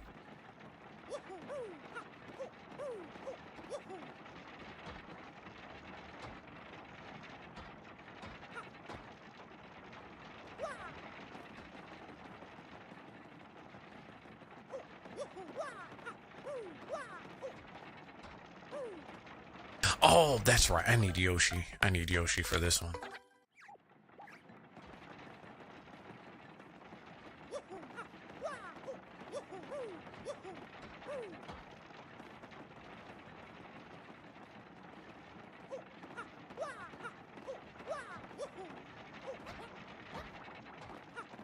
Oh, looks like I'm gonna keep falling through here for a little bit.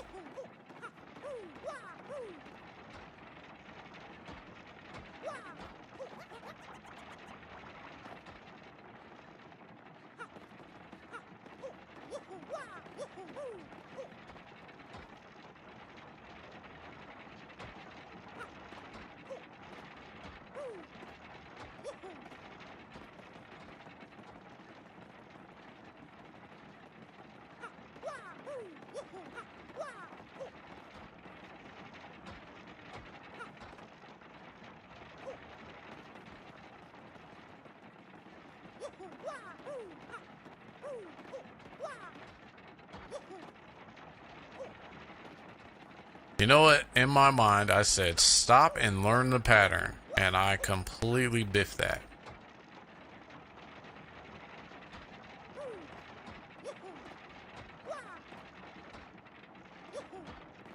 Oh, why did that not work?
Oh, that took me long enough.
What other games you looking forward to besides Elden Ring? It doesn't need to be a game you...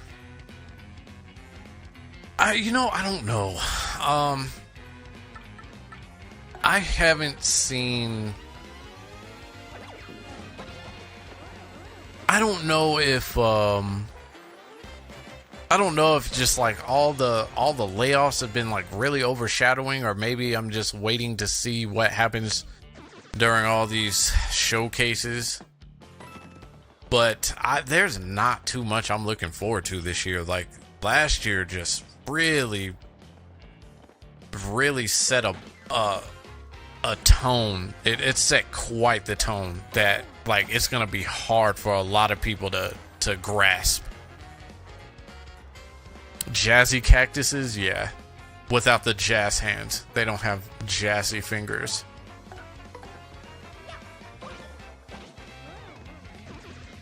They don't have the spirit fingers.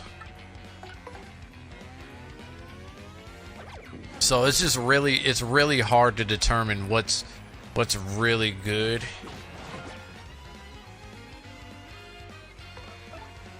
What I'm looking forward to when I have yet to see. Oh, there is one. I will say. I forget what it's called though, and it's gonna drive me crazy. It's supposed to be like it's another Souls-like title that we talk. I think it was talked about before, and they changed the release date. They changed the release date of it, but it actually looks pretty solid, and I might give that a shot.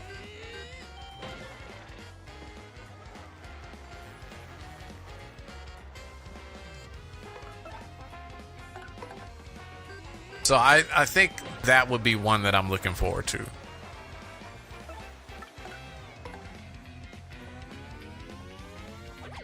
If I could just remember the name of the game, like.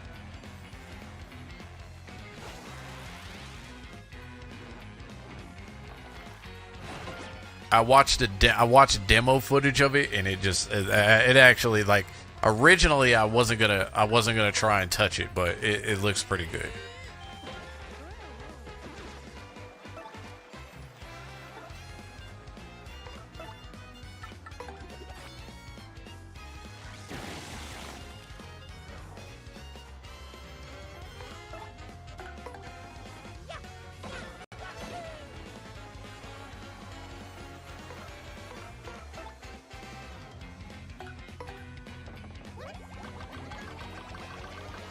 But other than that, I'm gonna have to wait and see what gets announced. I think there's a direct and a state of play coming out next month.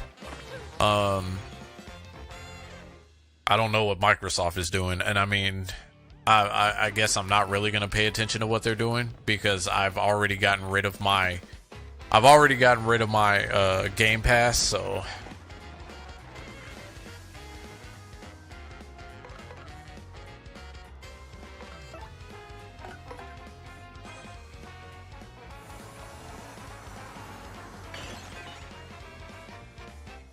Oh, nice.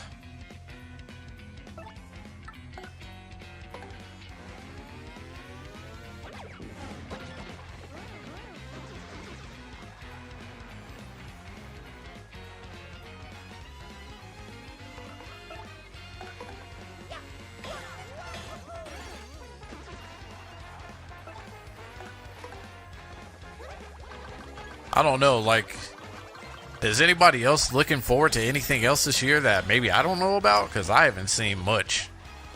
Like, me personally, I haven't seen much.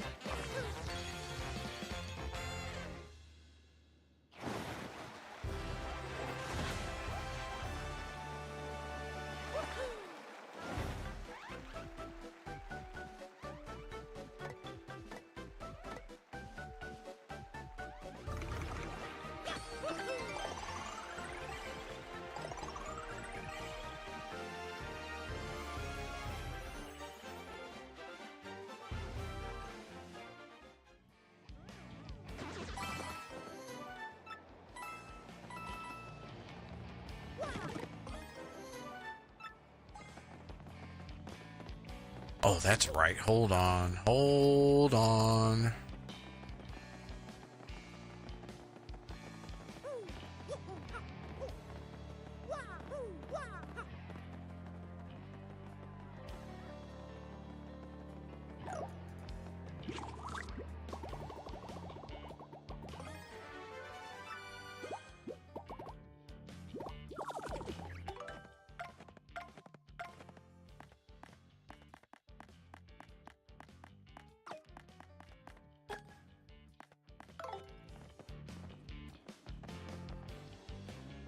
I mean, obviously, Dawn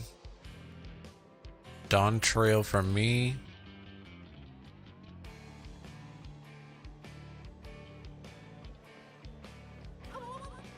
Oh, yeah.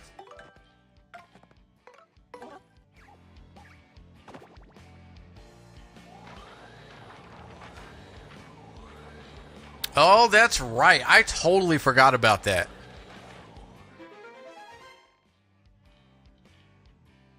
I totally forgot about Pokemon. That reminds me, I wanted to revisit Arceus too.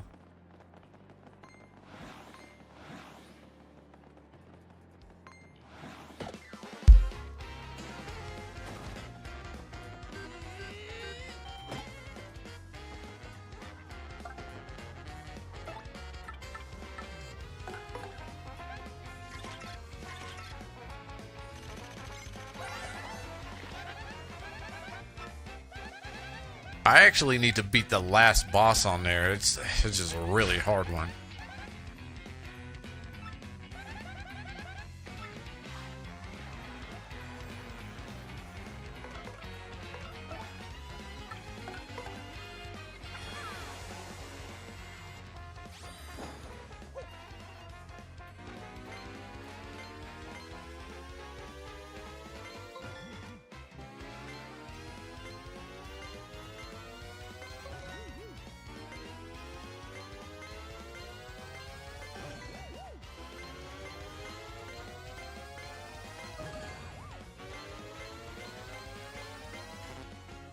Oops, messed up.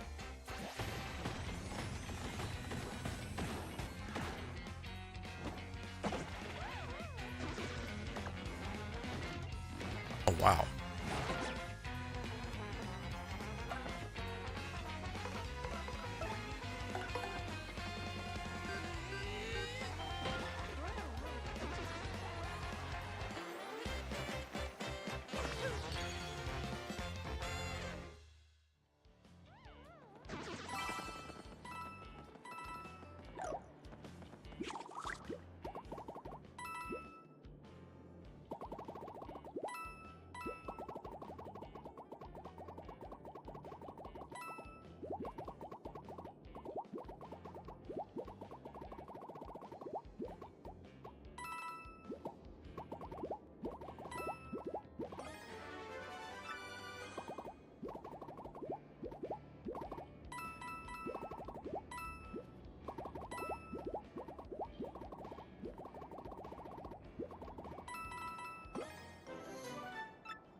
Goodness gracious, I really gotta get rid of all this stuff, don't I?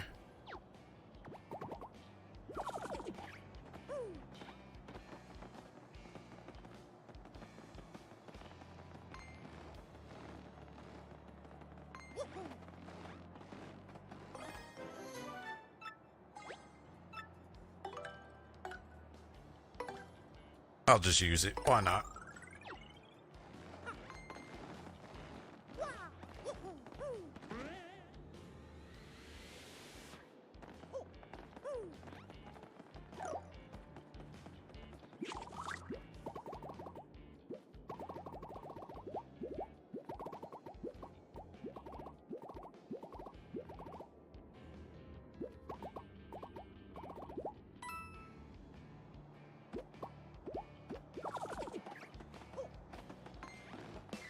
Oh, jeez.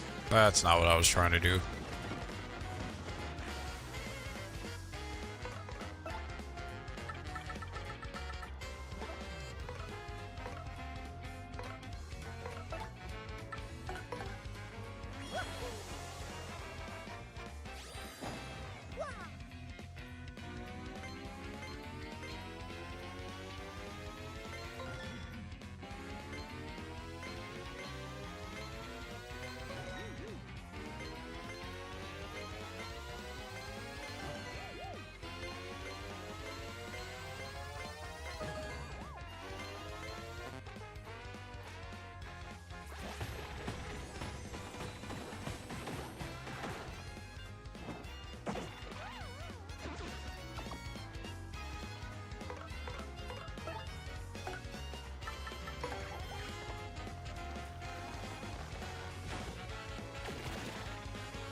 Lovely. All right.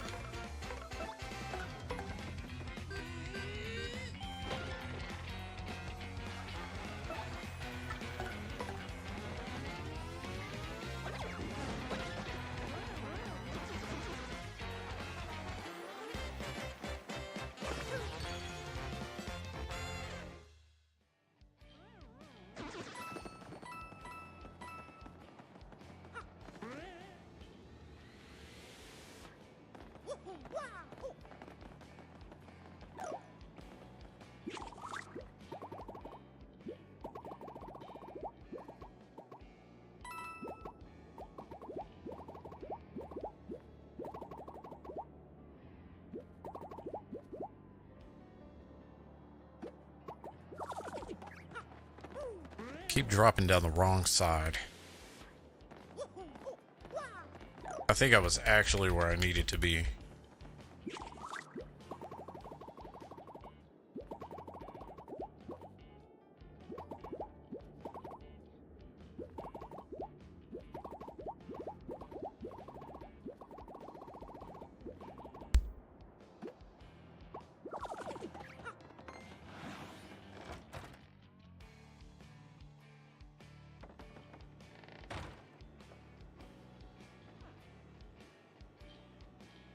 Oh yeah, there is the next Luigi's Mansion that's coming out. That's gonna be something. That's gonna be something to look forward to.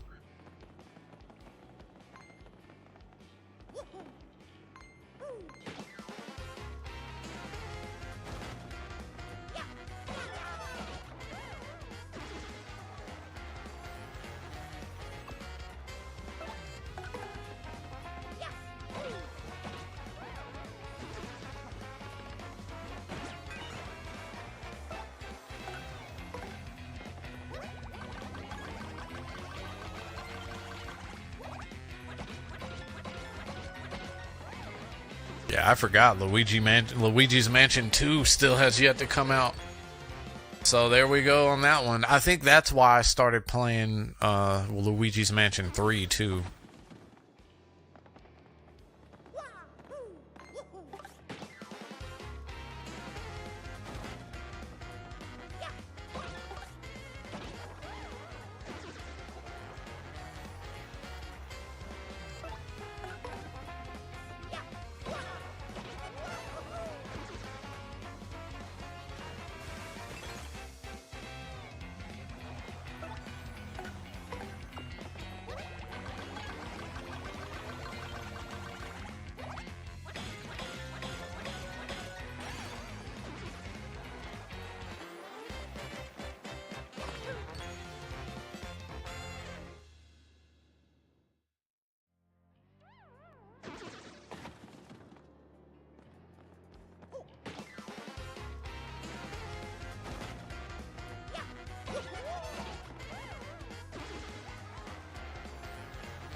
All right, here comes the Ultra Boots.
All right, here we go.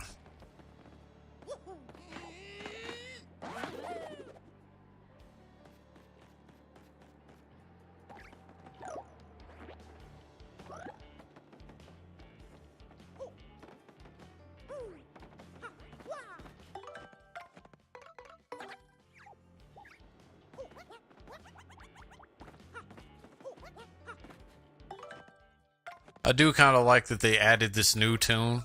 I didn't know how I felt about it at first. I'm not gonna lie, but it's actually okay.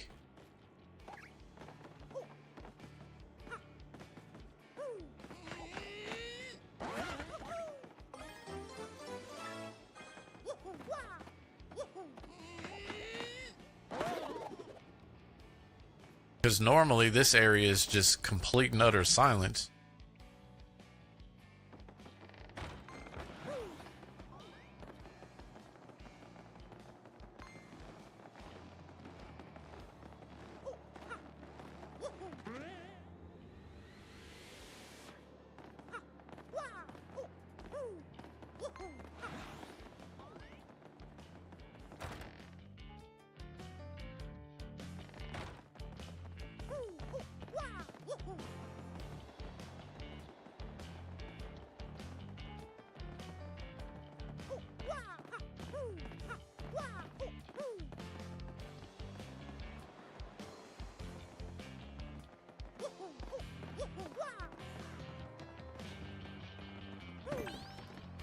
Just had this feeling I'm going the wrong direction again.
That's the issue I've always had with this area is I try to remember the layout.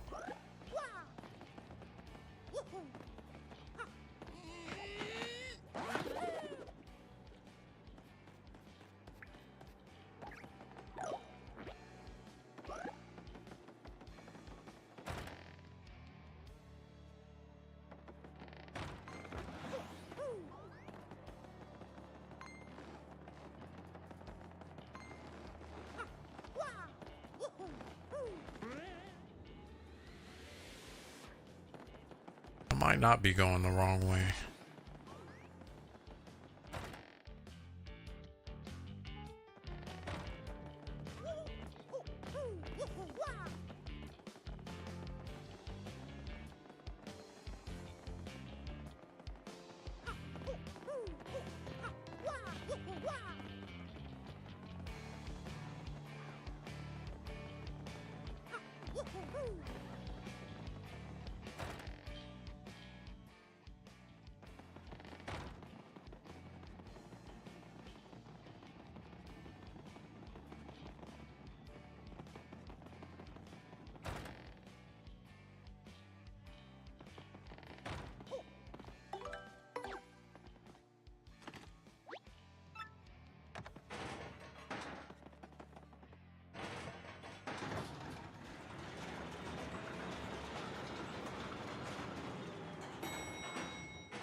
Wow, they made these a lot harder to knock off, didn't they?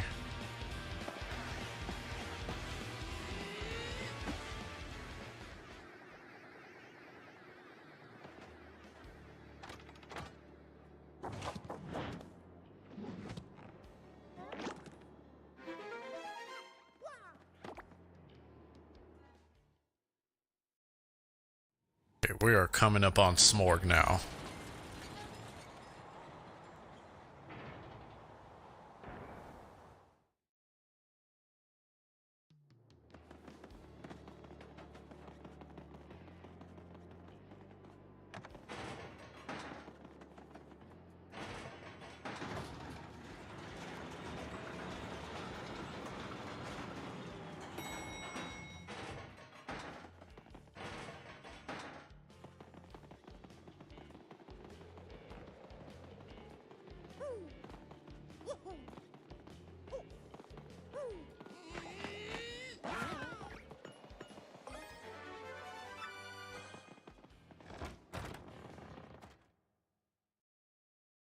Luigi's Mansion Marathon? I don't know. That would definitely be an interesting one for sure.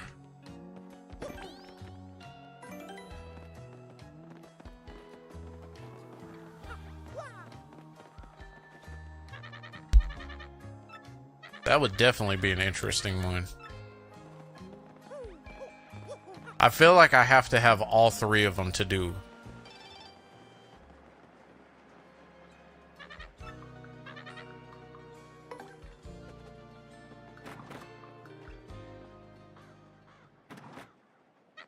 I don't know, I'm just like really OCD like that, I guess.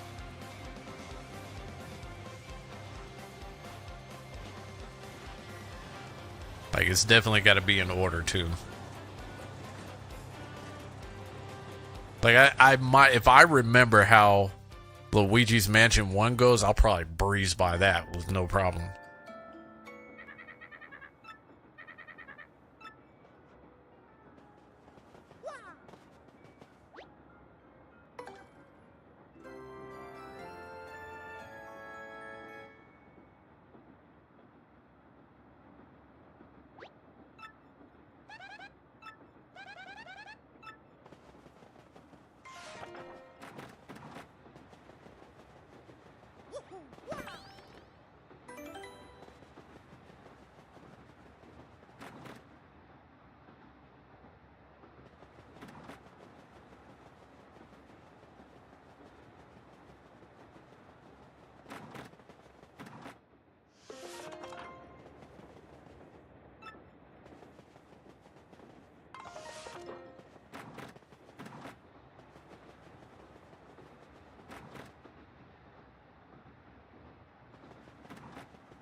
All right.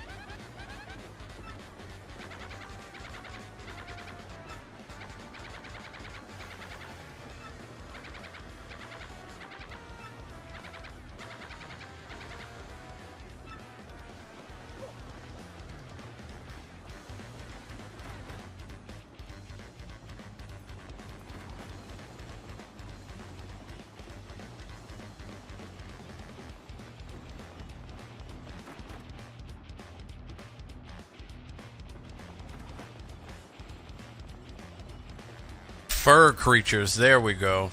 That's a good one.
Don't think I needed to do all that.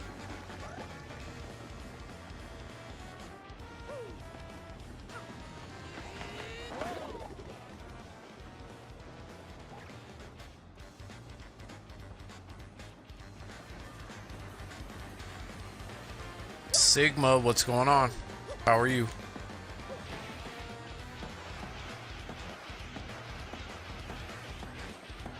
Oh, it's going pretty good.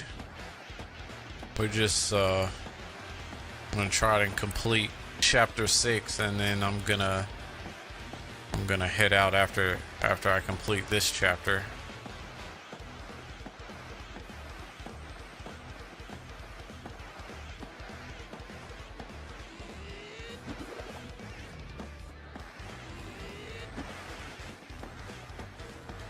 How are you doing? How is your day going?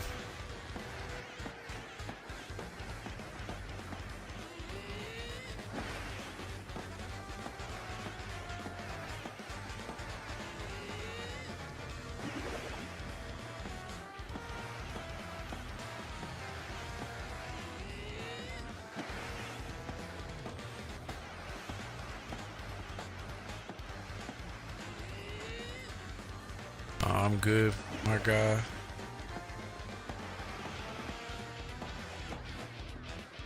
Yeah, there's a lot going on, isn't there?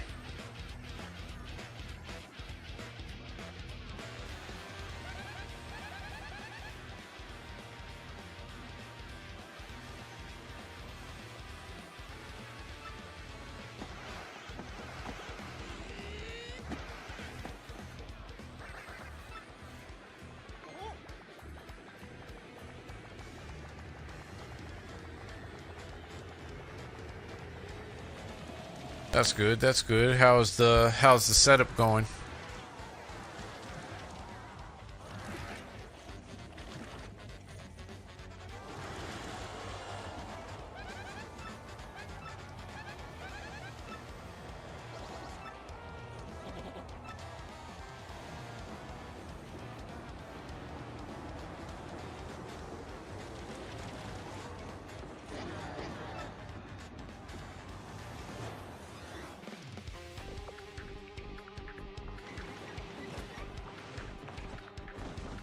giant fur monster. Nice.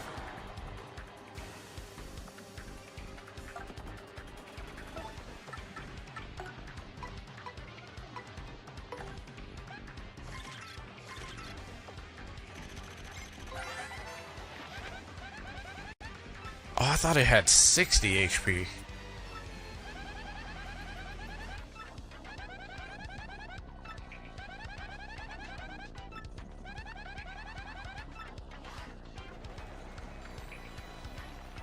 Okay, I'm definitely not worried about it. We're gonna go ahead and draw on these guys. It's good. I got most of the troubleshooting done. I'm going to do some test streams soon. Nice.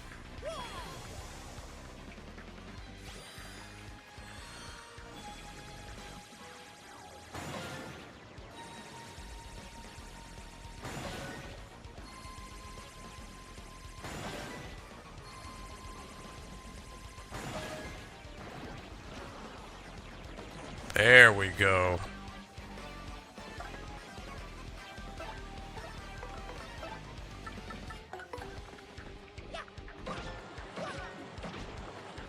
I messed up the power bounce. Nice.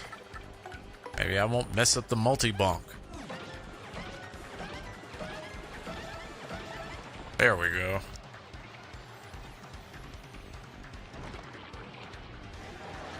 Oh, are you kidding me? It's already back?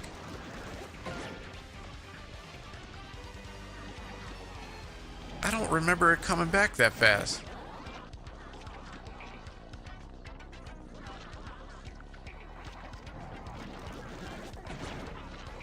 Jeez, my timing way off.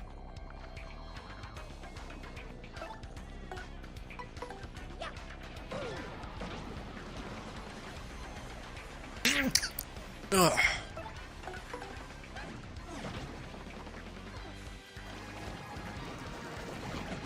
Yeah, my timing is super off.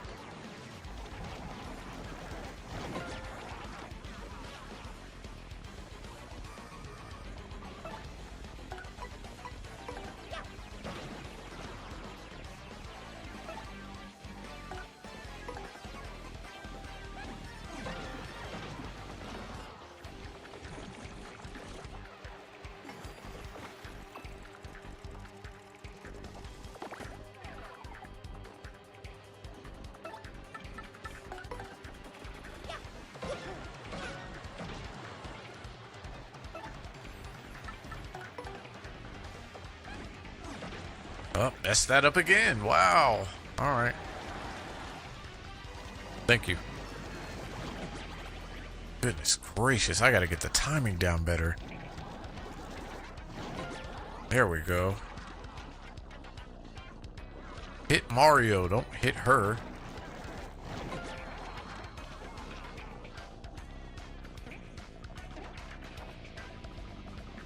Oh, yay, and then this guy has to show up.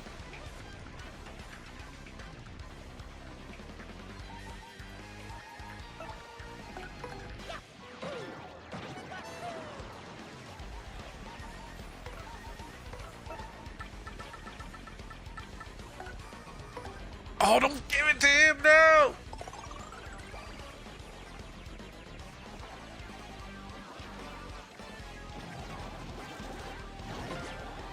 Oh, I can't believe I did that.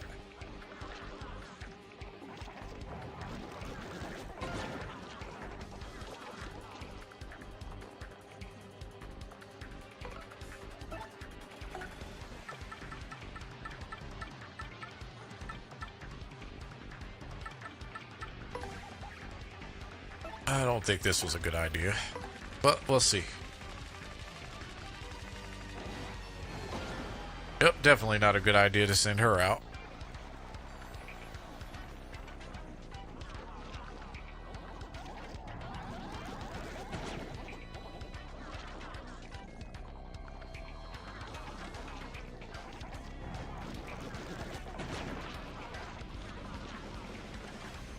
That stall, though, always gets me. It doesn't matter what game it is.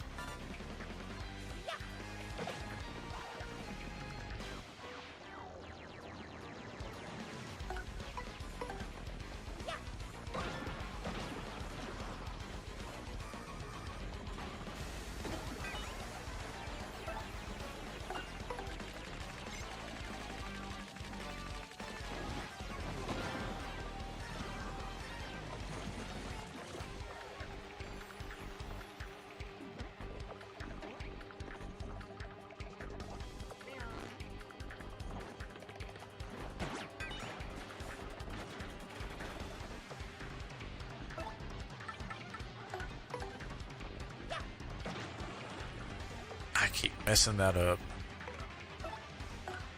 Let's see. Let's go ahead and use you.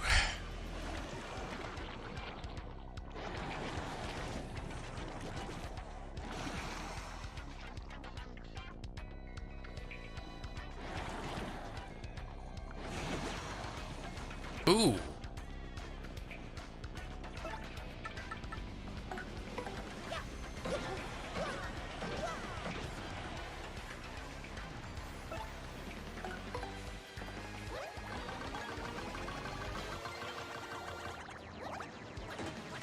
Oh, wow. Big mistake pulling him out, too. Yep. Definitely a big mistake pulling him out.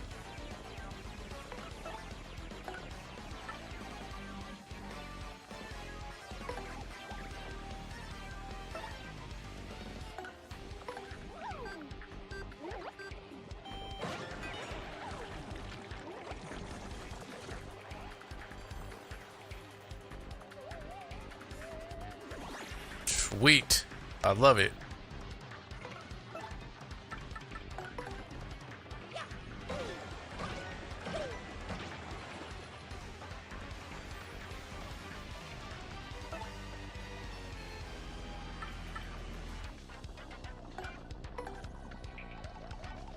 Whoops.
Alright, we're almost out of this fight.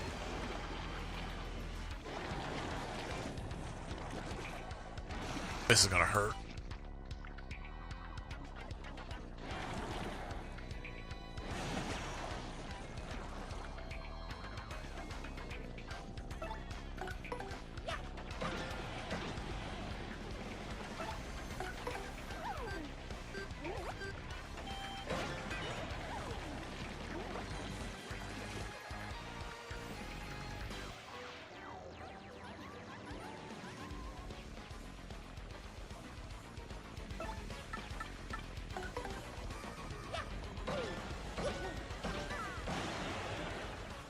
Sweet.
Well, I was not supposed to do that.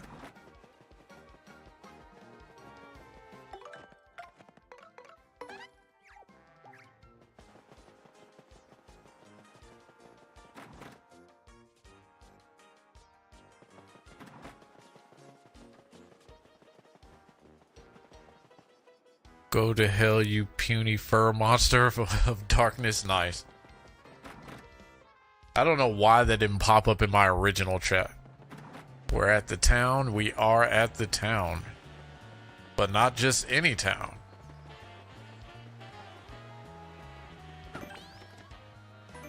Oh wow, they changed a lot in the music.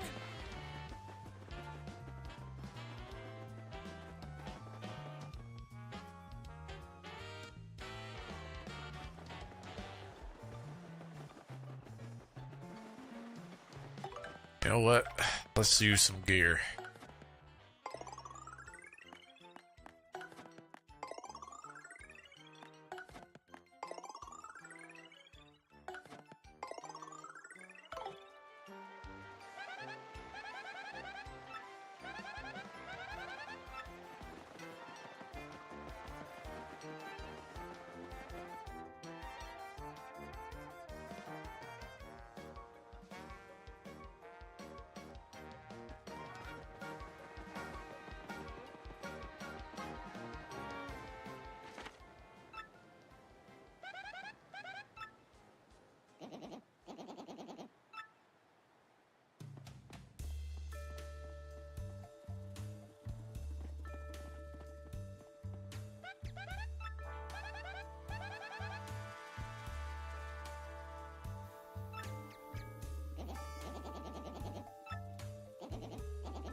All right, here we go.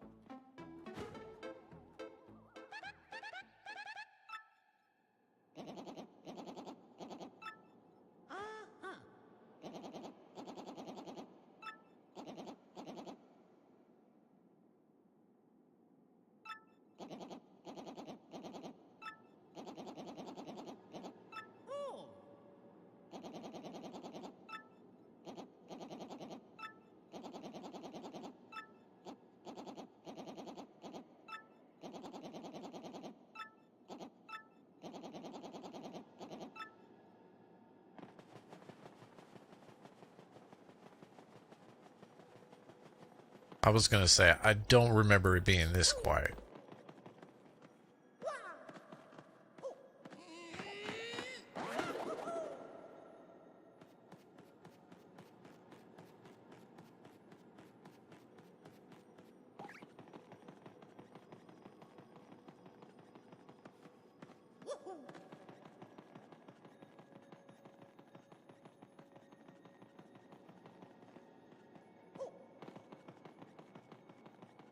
But I do remember this is where I get the Luigi badge from. So I will be a Waluigi Mario soon.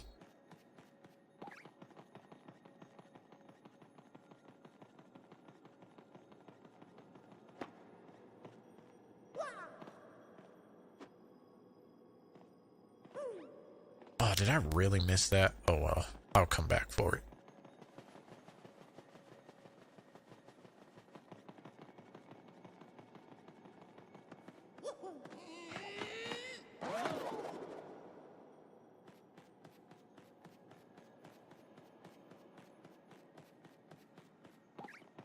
Oh, you're about to pick this game up in a moment? Good deal. Yeah, you need to. This game is good. Game is amazing.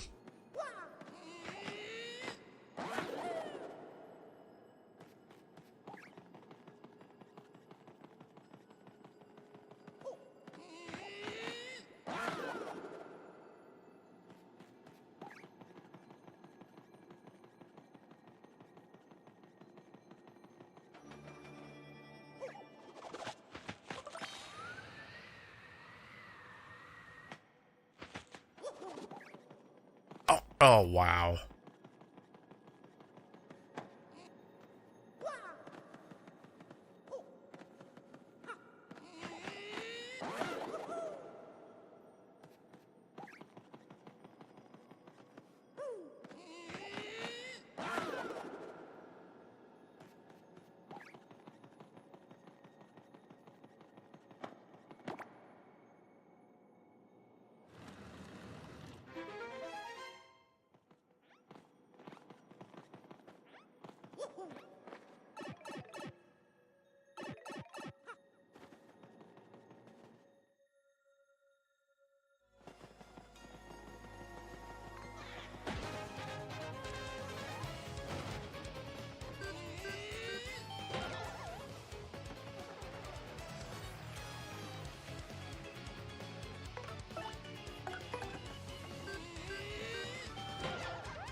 Uh-oh. All right.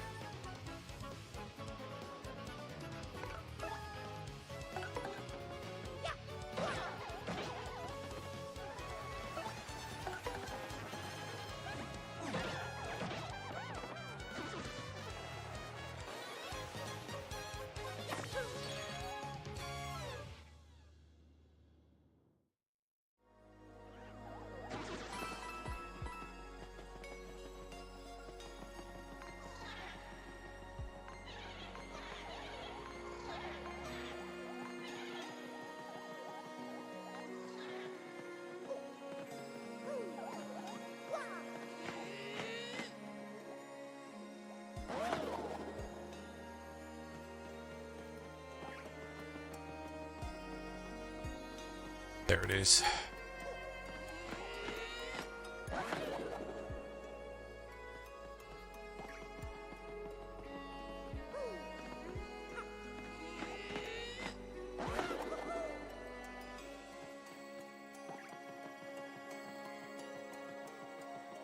I want to know who keeps a bunch of dark booze just locked up in their house.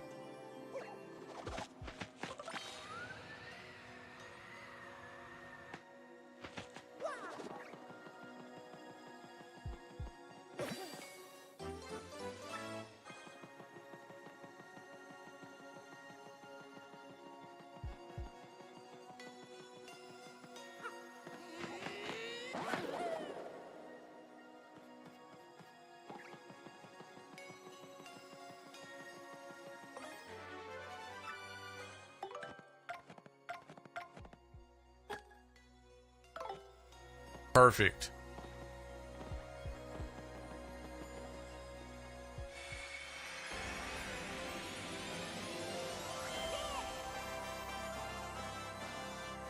That's what I was waiting for.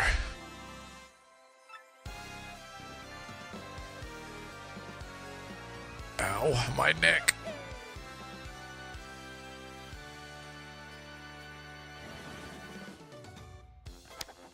Ooh.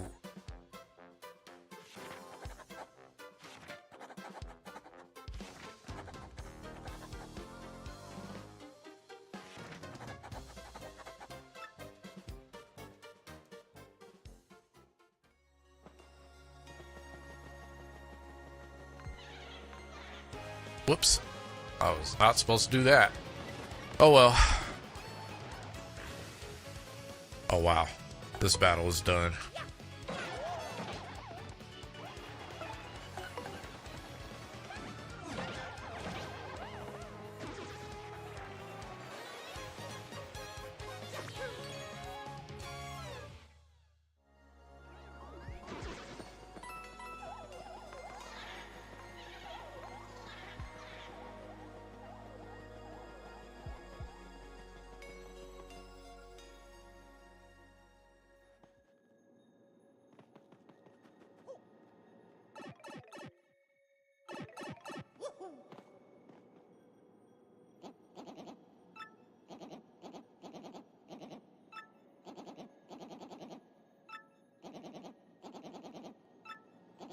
Okay.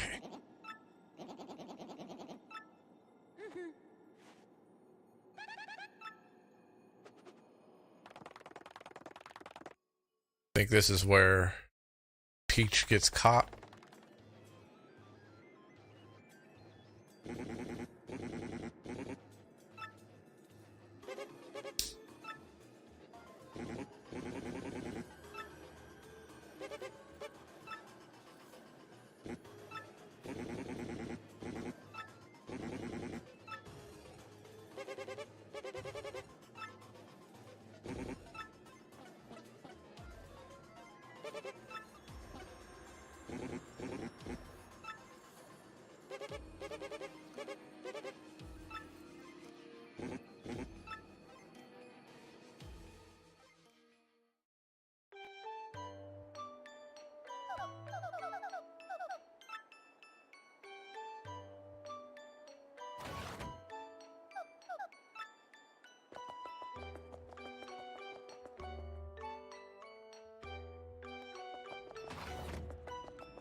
All right.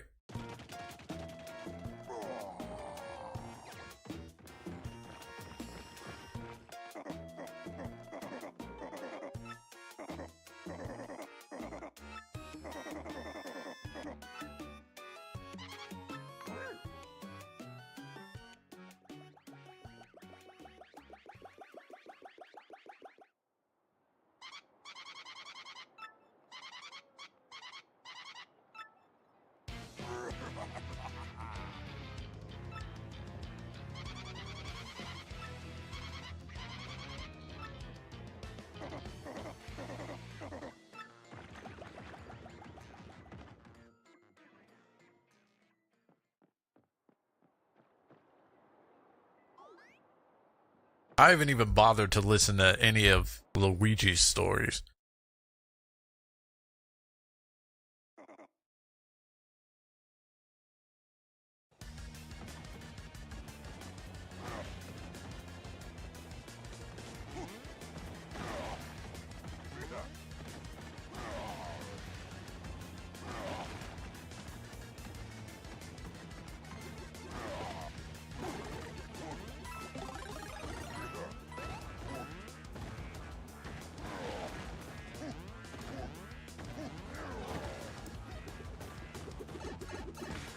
Oh.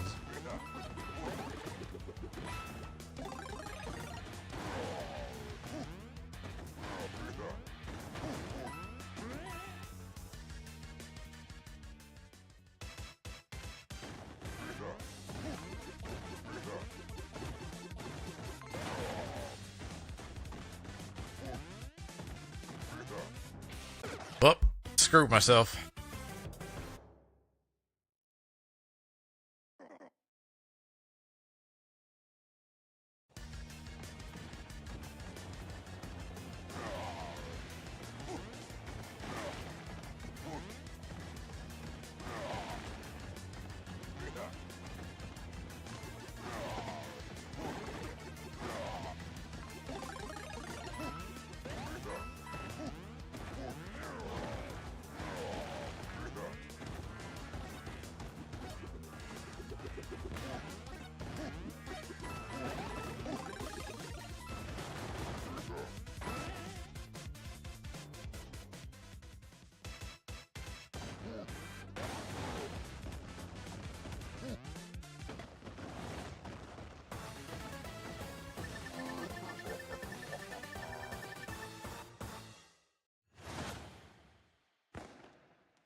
Oh, that's right. He gets crushed.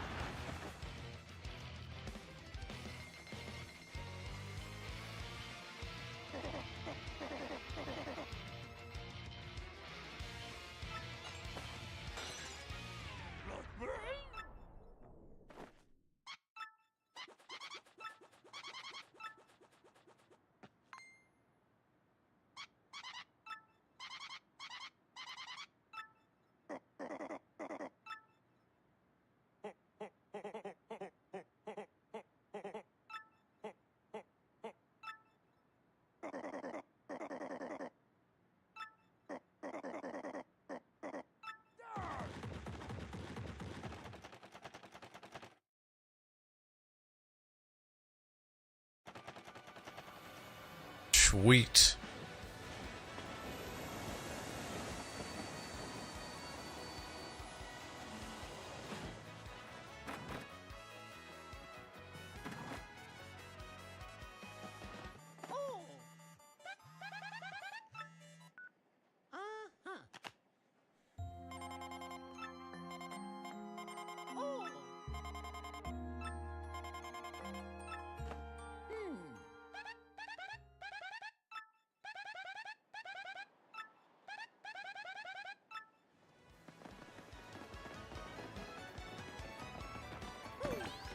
Alright, everybody. Well, we have cleared Chapter 6. Chapter 7 will come at another time. Thank you all for joining me. Thank you for the subs. I appreciate you all. Unfortunately, I do have to get off because I gotta take care of some other stuff. So you all have a good day. I believe it is Memorial Day, so happy Memorial Day. You all have a good one, and I will be back on next time to finish chapter 7, and then after that we'll be on our well on our way to completing this game. So to anybody who doesn't have it, pick it up. It's amazing. To anybody that does have it, I hope you are enjoying this game as much as I am. Until the next time, you all have a good day. Peace.